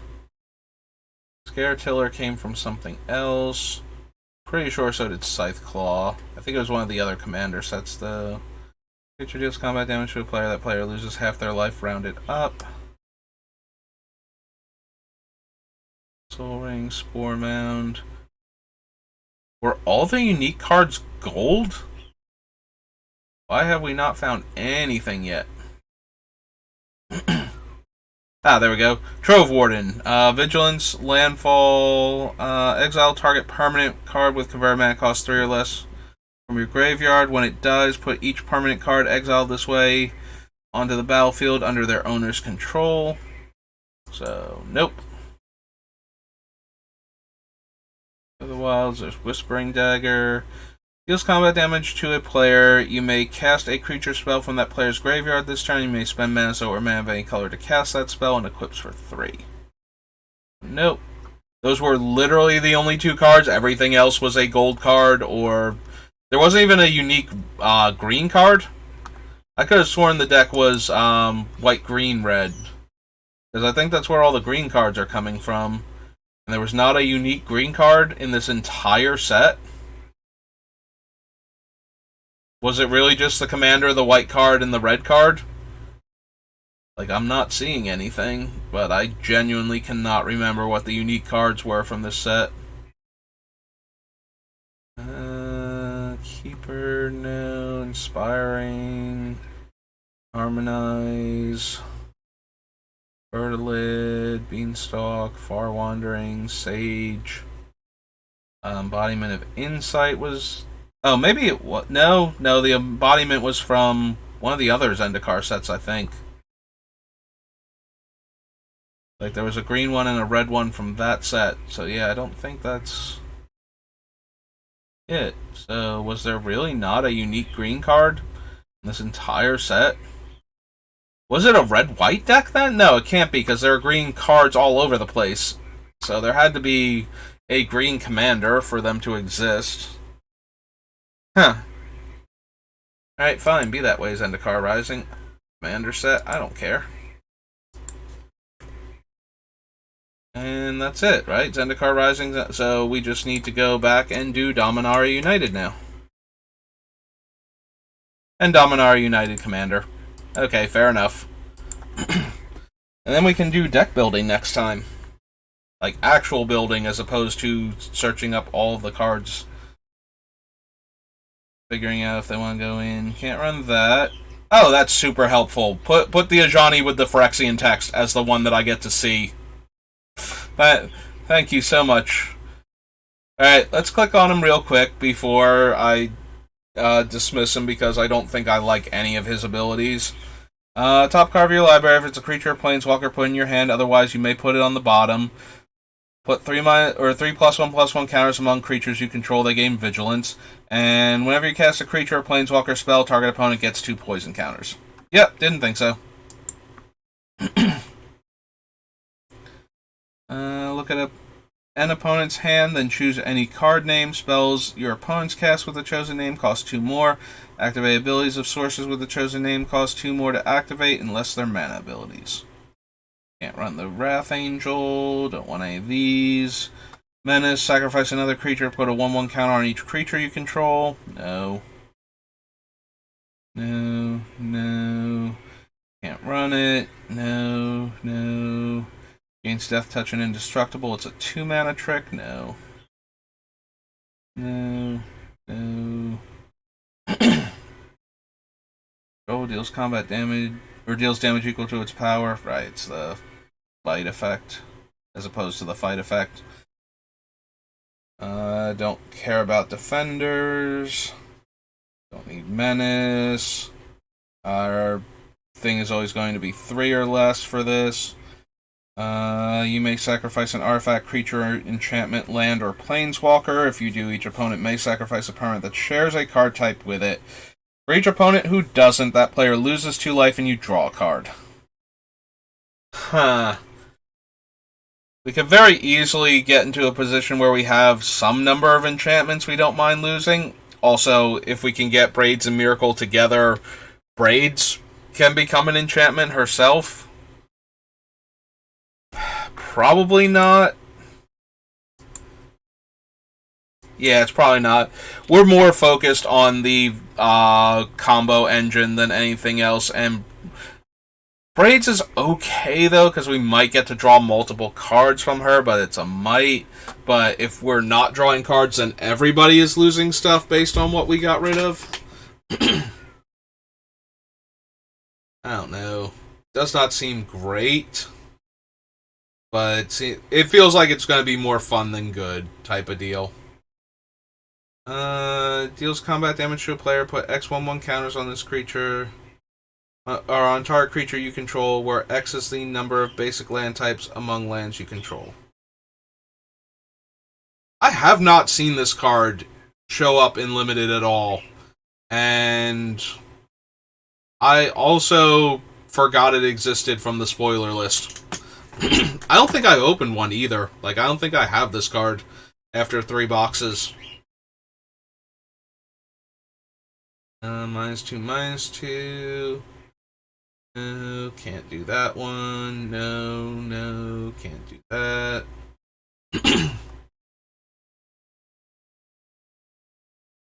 Only if a non-skeleton died under our control. Danitha.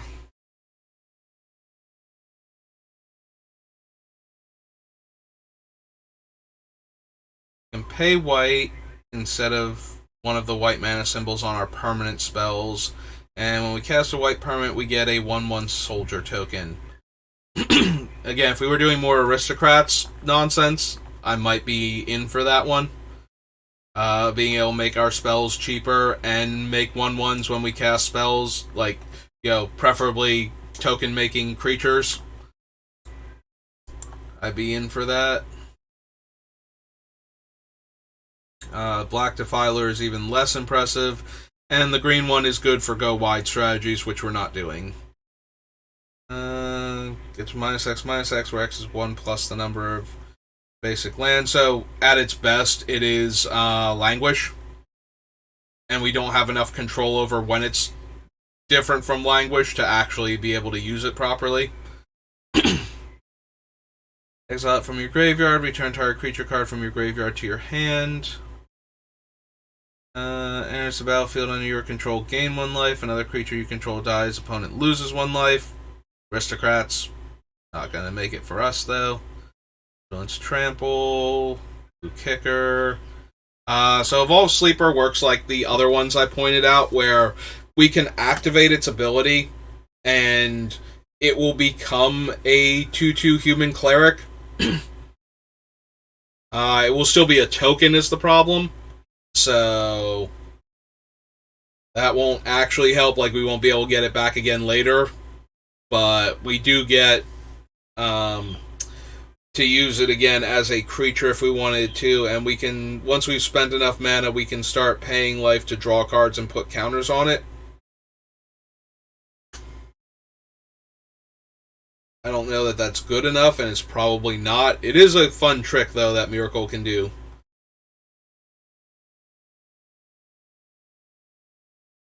Vine Wall, Guy's Might, Gibbering Barricade, Golden Argosy. Enlist, whenever it enlists a creature scry to, discard a card, tap it, and it gains indestructible. Can make 3/3/3s for us, and we can discard it to tutor for land. Basic land, I believe, and gain 2 life. Heroic Charge, Hero's Heirloom, no, no, no, no, no, no. Makes a Power Stone, -1. Pay any amount of mana, look at that many cards from your deck, put one of those cards in your hand and the rest on the bottom in a random order, and you get an emblem, tap an untapped artifact you control, this emblem deals 1 damage. So, no. Enters the battlefield tapped, players can't pay life to cast spells or to activate abilities that aren't mana abilities. And X tap, exile Silex, destroy each non-land permanent with mana value X or less, activate only as a sorcery. King Darien. Don't think so.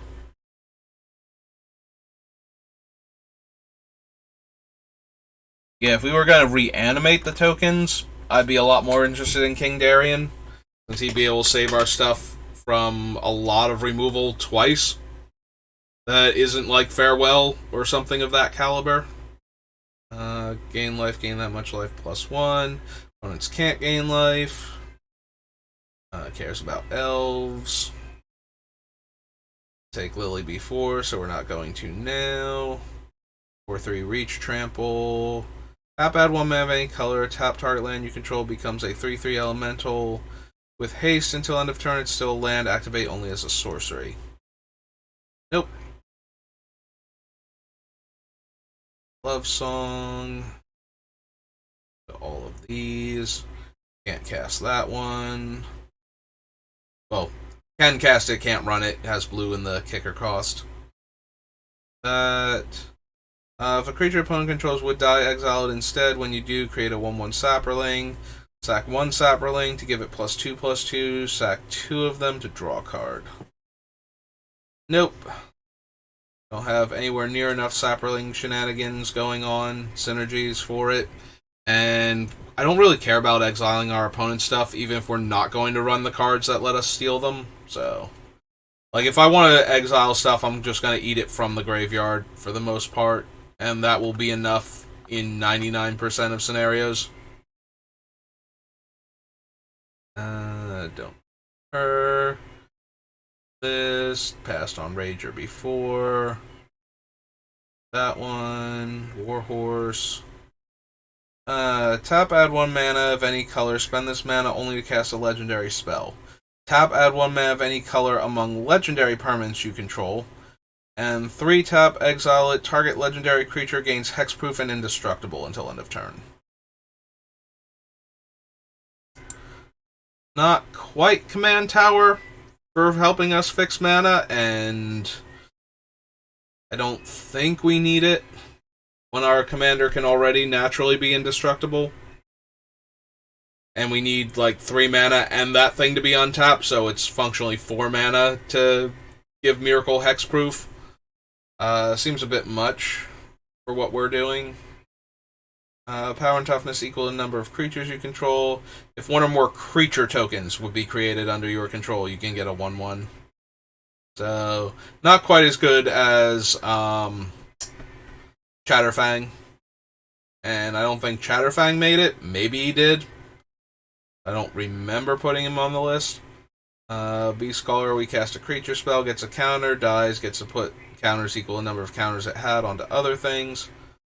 Vigilance, Ward 2, other zombies have Vigilance. Whenever another legendary creature you control dies, create a token that's a copy of that creature, except it's not legendary, and it's a 2/2 black zombie in addition to its other colors and types.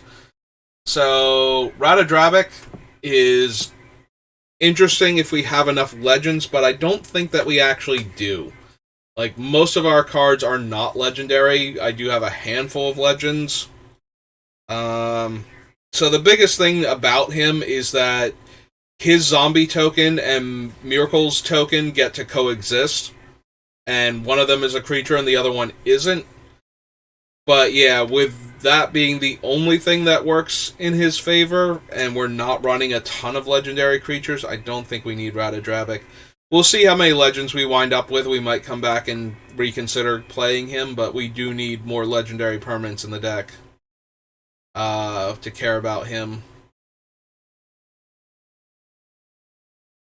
All of these.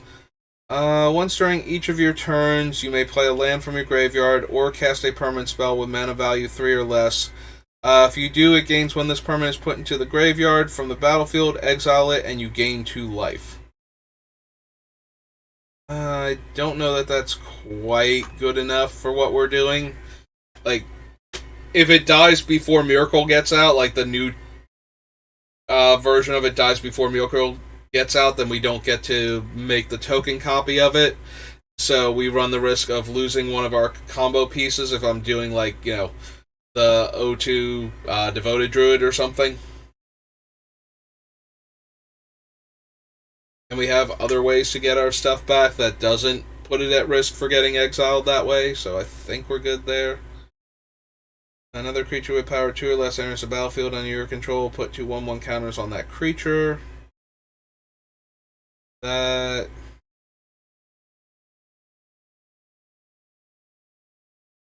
How many clerics? We already looked at our clerics. We had 15 clerics in the deck.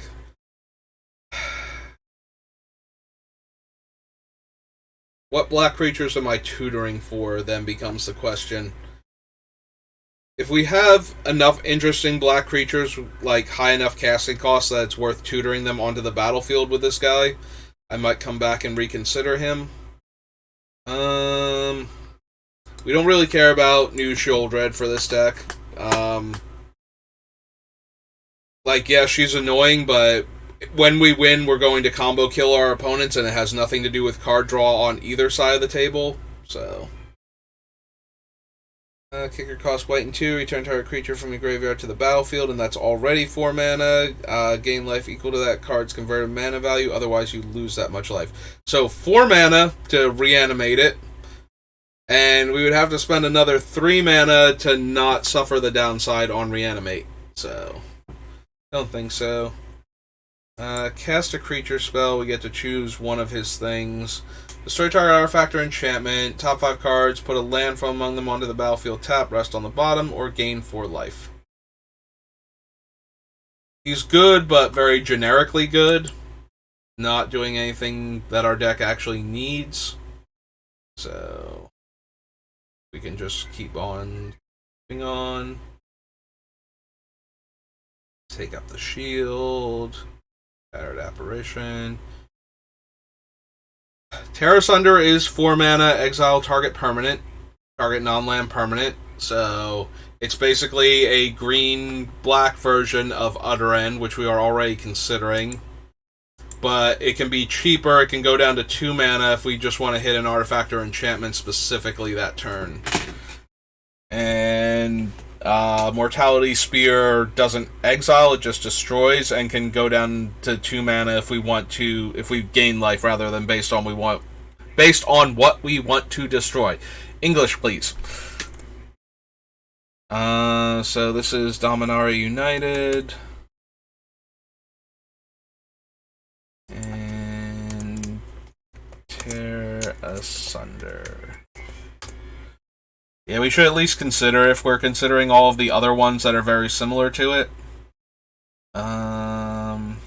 Enters the battlefield. Yeah, don't care. Cruelty of Gix. The target opponent reveals their hand. Choose a creature or planeswalker and they discard it. Search your library for a card, add that card to your hand and lose 3 life. Put target creature card from a graveyard onto the battlefield under your control. Again, I think that's worth considering. It's way more expensive than our other tutors and still has the drawback of Grim Tutor. But on the other hand, it lets us tutor and then buys back one of our dead creatures, so if we're going to try to combo kill the opponent, we get back one of the pieces that we lost and then tutor up one of the other pieces for one card over the course of one turn cycle. Like, we can just skip chapter 1 entirely. So that might be worth considering, at least. I don't know if it's actually going to make the deck. That might be too finicky, janky, non-functional for what we want it to do. But I'll at least think about it. Basic land, makes a saproling, and then domain. So nothing we care about. You may reveal a non-saga permanent card from among them. Put that into your hand. Put the rest on the bottom of your library. Put up to 2 non-saga permanent cards from your hand onto the battlefield. Yeah, tooth and nail, this is not. And I think we can pass on it. Search your library for up to 4 creature cards with different powers and reveal them. An opponent chooses 2 of those cards. Shuffle the chosen cards into your library and the rest into your hand. This one, I need to know, like, which combo pieces we can get. So, we're putting it on the list, but it's contingent on, like, what the powers are on the creatures that we're going to be using as combo pieces. So that way, we have enough variation where we can always get cards that are going to be super relevant to us. And then we get 2 of those cards of the opponent's choice. So, again, it's worth considering, but it's going to be determined almost entirely by what we can actually get with it. Whether or not we even want to run it.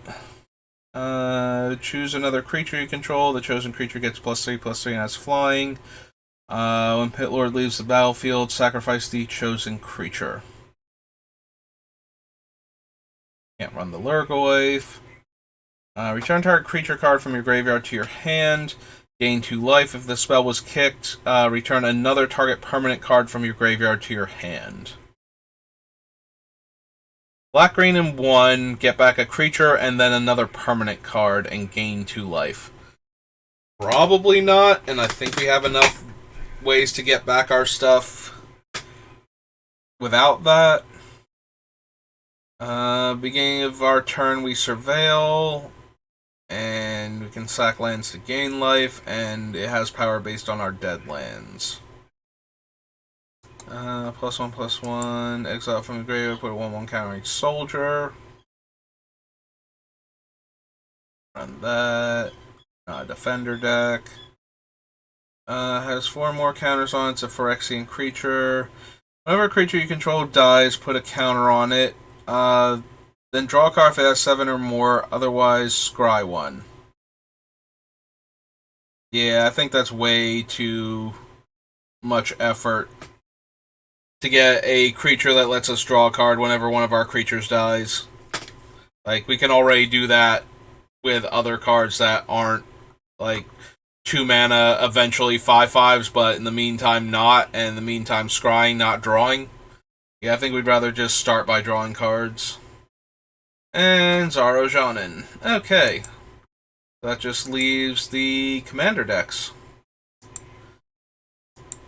Alright, so Dominaria United Commander. Add to list and search.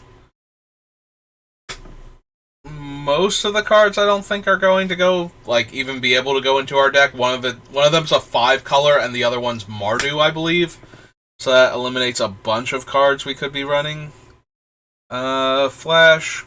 Have activated Sleeper on the battlefield as a copy of any creature card in a graveyard that was put there from the battlefield this turn, except it's a Phyrexian in addition to its other types, and it's a 3 mana card.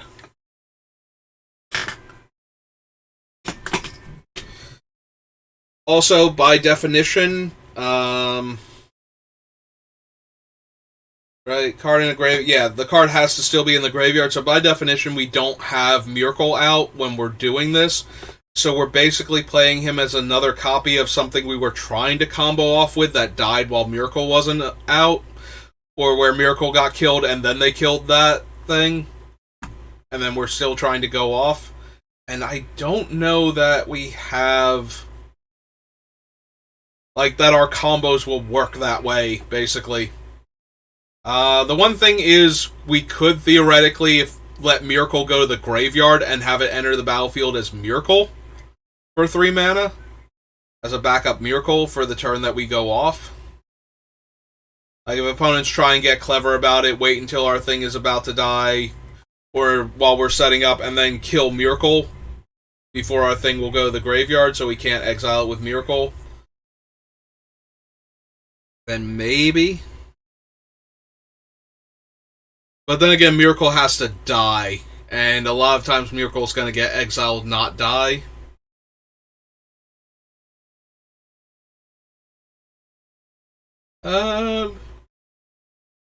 It's interesting, but I don't think we want it.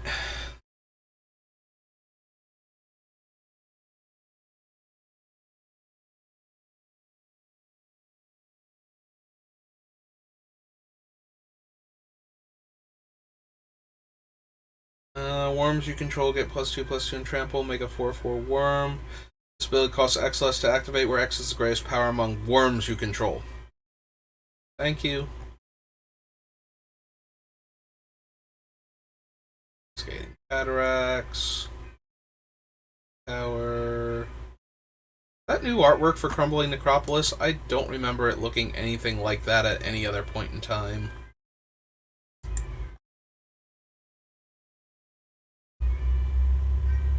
Streets of New Capenna.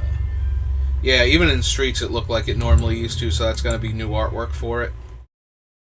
Alright. Destiny.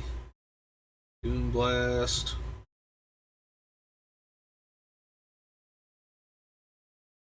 Is all colors. This ability doesn't affect its color identity. It can be in your deck. Commander. Hang on. Can't quite read it. Is all colors. This ability doesn't affect its color identity. It can be in any deck whose commander's color identity includes green. Multicolored spells you cast have Convoke. Just multicolored spells you cast have Convoke. Yep, okay.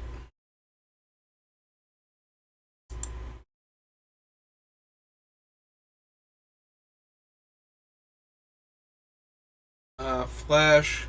If a player would begin an extra turn, that player skips that turn. Exile Hourglass. Return to the battlefield tapped all artifacts, creatures, enchantments, and lands in your graveyard that were put there from the battlefield this turn. Protection from planeswalkers and wizards. Power and toughness are equal to the number of lands you control. Whenever a land enters the battlefield under your control, create a 3/3 green badger creature token. Really super helping. Historian's Boon or another non-token enchantment enters the battlefield under your control. Create a 1/1 soldier creature token. Whenever final chapter ability of a saga triggers, make a 4/4 angel. Flying in Vigilance. He's actually secretly 5 color, so we can't run him. To all of these cards so far. Moira. Menace. Deals combat damage to a player. Return to the battlefield. Target creature card in your graveyard that was put there from the battlefield this turn.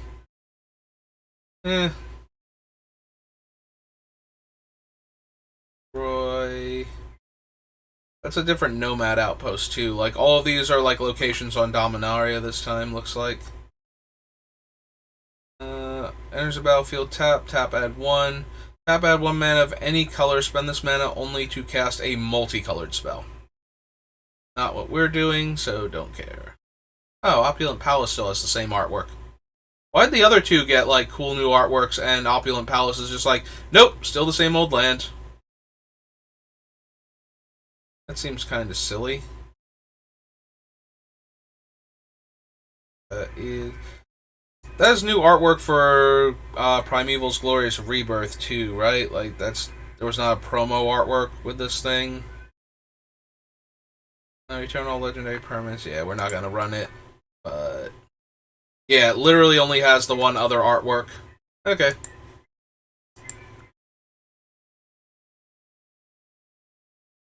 Robaran Mercenaries. Vigilance has all activated abilities of all legendary creatures you control. So, nope.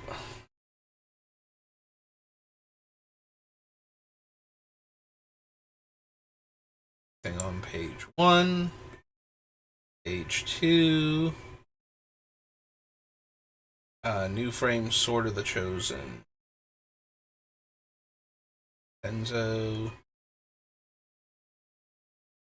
Circle of Loyalty. The Mana Rig. Whenever you cast a multicolored spell, create a tap Power Stone.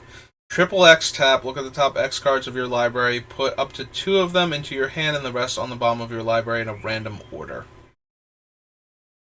Haste, 1 tap, copy, target activated, triggered ability you control from another legendary source that's not a commander. You may choose new targets for the copy. Nope. Enters the battlefield tapped under your control, choose 1. Untap that land, tap target non-land permanent and opponent controls. Nope.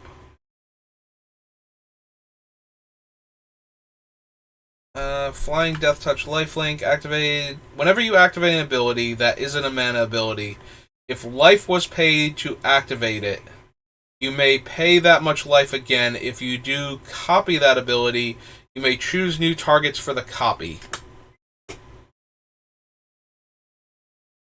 So the most notable thing I can think of that he can copy is actually the mana filter creature.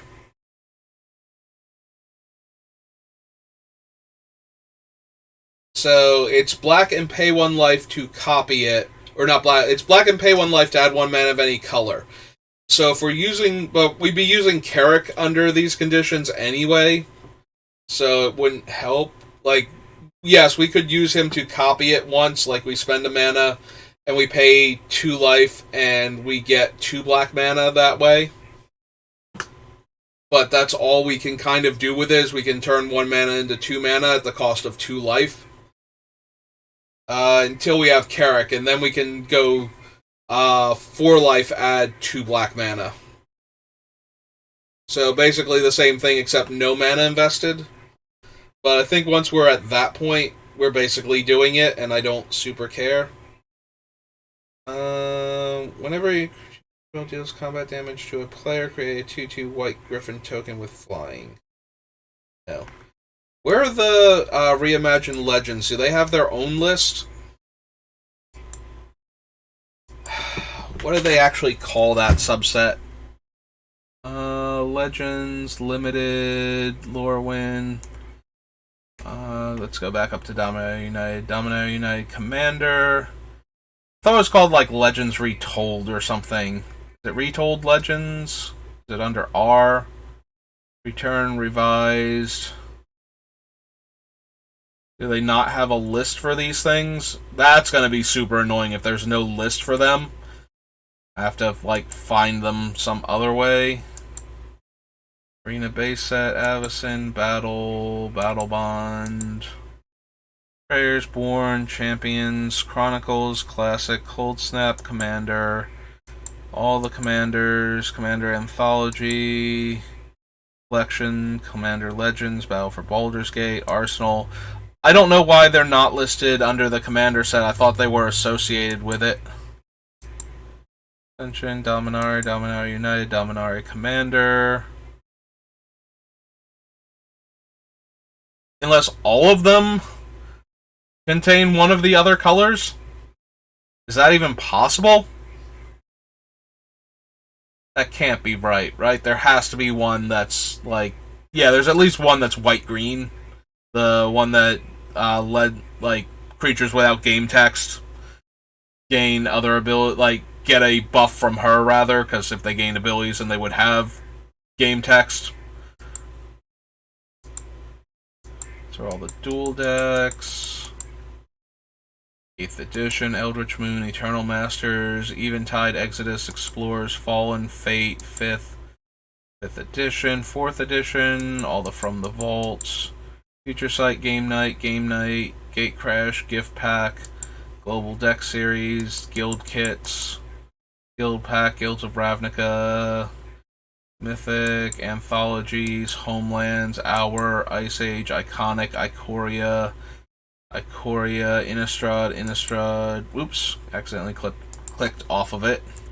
Alright, so we're on Innistrad.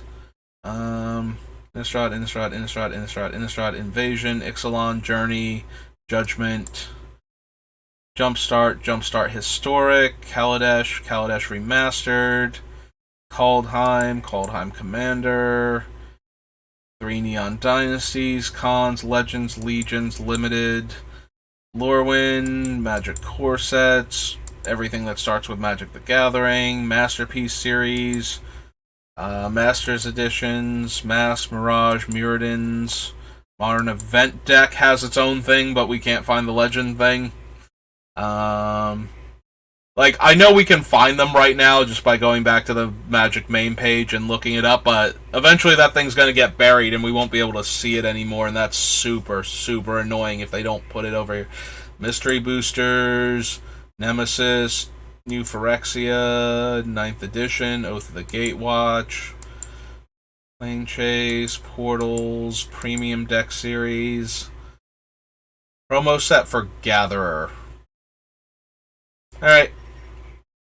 What happens if I click on that? Does that have them?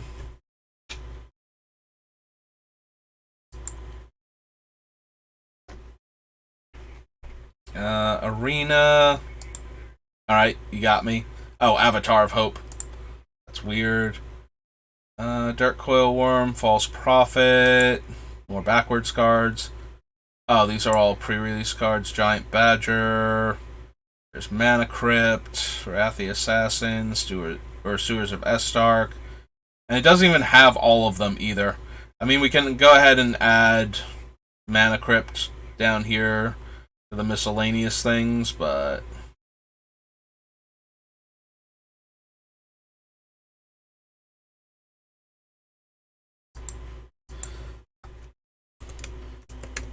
I was going to get around to that anyway, but since I'm thinking of it right now, we'll do it right now, so that way I don't forget later on. But don't you start with me, Gatherer. Going back over here. So that was promo set for Gatherer. So PR, promo set Prophecy, Ravnica's, all the Ravnica's returning there and everything. Revise, Rise, Rivals, Savior, Scars, Scourge, Secret Lair Drop, which doesn't have all the unique Secret Lair cards either, and that's also kind of annoying. Shadowmoor, Shadows, Shards, Signature Spellbooks. SNC Game Day gets its own thing, and Store Champion gets its own thing, but we can't get the new Legend creatures. Yeah, I'm gonna keep being annoyed by this now. Especially with the preponderance of incredibly stupid things I can look up. Various Streets of New Capenna, Strixhaven, Stronghold, Tempest, 10th, Dark, Theros. Maybe they'll add it soon and they just haven't gotten around to it. Ugin's Fate, Ultimate Box Toppers, Ultimate Masters, the Unsets, Destiny Legacy Saga, Vanguard, Vintage, Visions, and everything we've already seen. Alright, so we can find it, and I'm going to go find it real quick, so that way we can decide if we want any of those cards potentially. I'll full screen it real quick. So, archives, update bulletin, Oracle changes, jumpstart contents,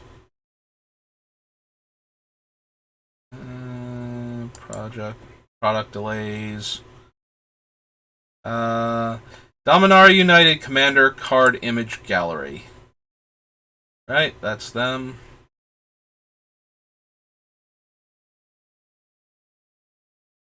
Oh no, wait, was that not it? It showed Ramses de Pietro. Oh no, wait, it has them also because there's Rogsnat. I don't think Rogsnat is in the other thing. Maybe it is. Maybe I don't know what's going on. Alright, so real quick. So we saw Zerium Golden Wind, but I'm pretty sure he's in the actual Commander deck. This is just Commander Card Image Gallery. But it showed Ramses, so I'm going to check anyway. The Robaran Mercenaries and Historian's Boon are part of the Commander thing. We already said no to them. Moira and Activated Sleeper. Because Moira's actually in the deck, Activated Sleepers in like the booster packs. There's that. We skip over the red. Beru and Green Sleeves. There are all the commanders that we couldn't run. Alright, so yeah, here they all are. They are all gold cards and they're all down here. So we can't run any of those. It's going to be really funny if I literally could not have run any of them, and that's why they were on the list, but I don't think that that's true. That has blue. Yeah, there we go. Jasmine should have been on the list. So tap add white-green to cast creatures with no abilities. Creatures you control with no abilities can't be blocked by creatures with abilities. Lady Calera is reach, untap all archers you control during each other player's untap step. When an archer you control deals damage to a creature, you may pay 2 if you do draw a card. You can't run any of these. Yeah, it's entirely possible that there's only a couple of them on the list we could have even, ever gotten into our decks because there are too many colors that aren't, But we should have seen Tortzen and Lady Caleria and Jasmine Boreal.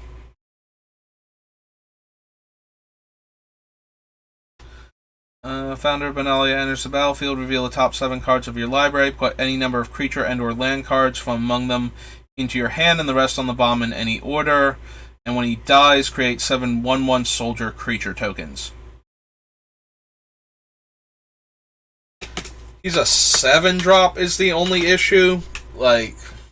He's a 7-mana 7/7. We get to look at the top 7 and grab all of the creature cards, and we get all of the lands also from among them, but mostly the creature cards at that point. And when he dies, he makes 7 1/1s. If we were more of an Aristocrats deck where both ends of that were super powerful and doing exactly what we needed, I might be more interested in him. But as it stands, I don't think so. But yeah, it's super annoying that none of these popped over in the other thing. And we kind of really needed them too. So that way we could see if we wanted any of those. Hopefully they'll get around to adding them. But yeah, that's going to be the full list now. So we get to save. And I guess real quick what we can do is do a quick count, see how many spells we actually have and what the cut, I don't think I'm going to start the cuts right now. I've been at this for a few hours, so I think this is a good spot to stop, but we can get the count real quick for how many cards are in this deck. So 1, 2, 3, 4, 5, 6, 7, 8, 9, 10, 11, 12, 13, 14, 15, 16, 17, 18, 19, 20, 21, 22, 23, 24, 25, 26, 27, 28, 29, 30, 31, 32, 33, 34, except this is a land, so it's 33. 34, 35, 36, 37, 38, 39, 40, 1, 2, 3, 4, 5, 46, 47, 48, 49, 50, 51, 2, 3, 4, 5, 6, 7, 8, 9, 60, 61, 62, 63, 64, 65, 66, 67, 68, 69, 70, 71, 72, 73, 74, 75, 76, 77, 78, 79, 80, 81, 82, 83, 84, 85, 86, 87, 88, 89, 90, 91, 92. I stopped because of Adakar. My brain immediately went to waste. Oh, god damn it, I think I've lost count. Okay. Alright, you know what? Watching me count, as interesting as it would be to see where we're going to start and how many cuts we have to make, I'm just going to do this off stream now before I mess up again. Before I get distracted by feeling the need to fill the void with talking about something other than me chanting numbers like I'm the Count from Sesame Street. So I think we'll end it here then. And we'll start again next time with the actual building Myrkul, like taking out all these extra cards and figuring out what we're going to run. I'm going to end here, and I'll probably be back to do another draft or two in Dominaria United. But thanks for watching, and I'll see you next time.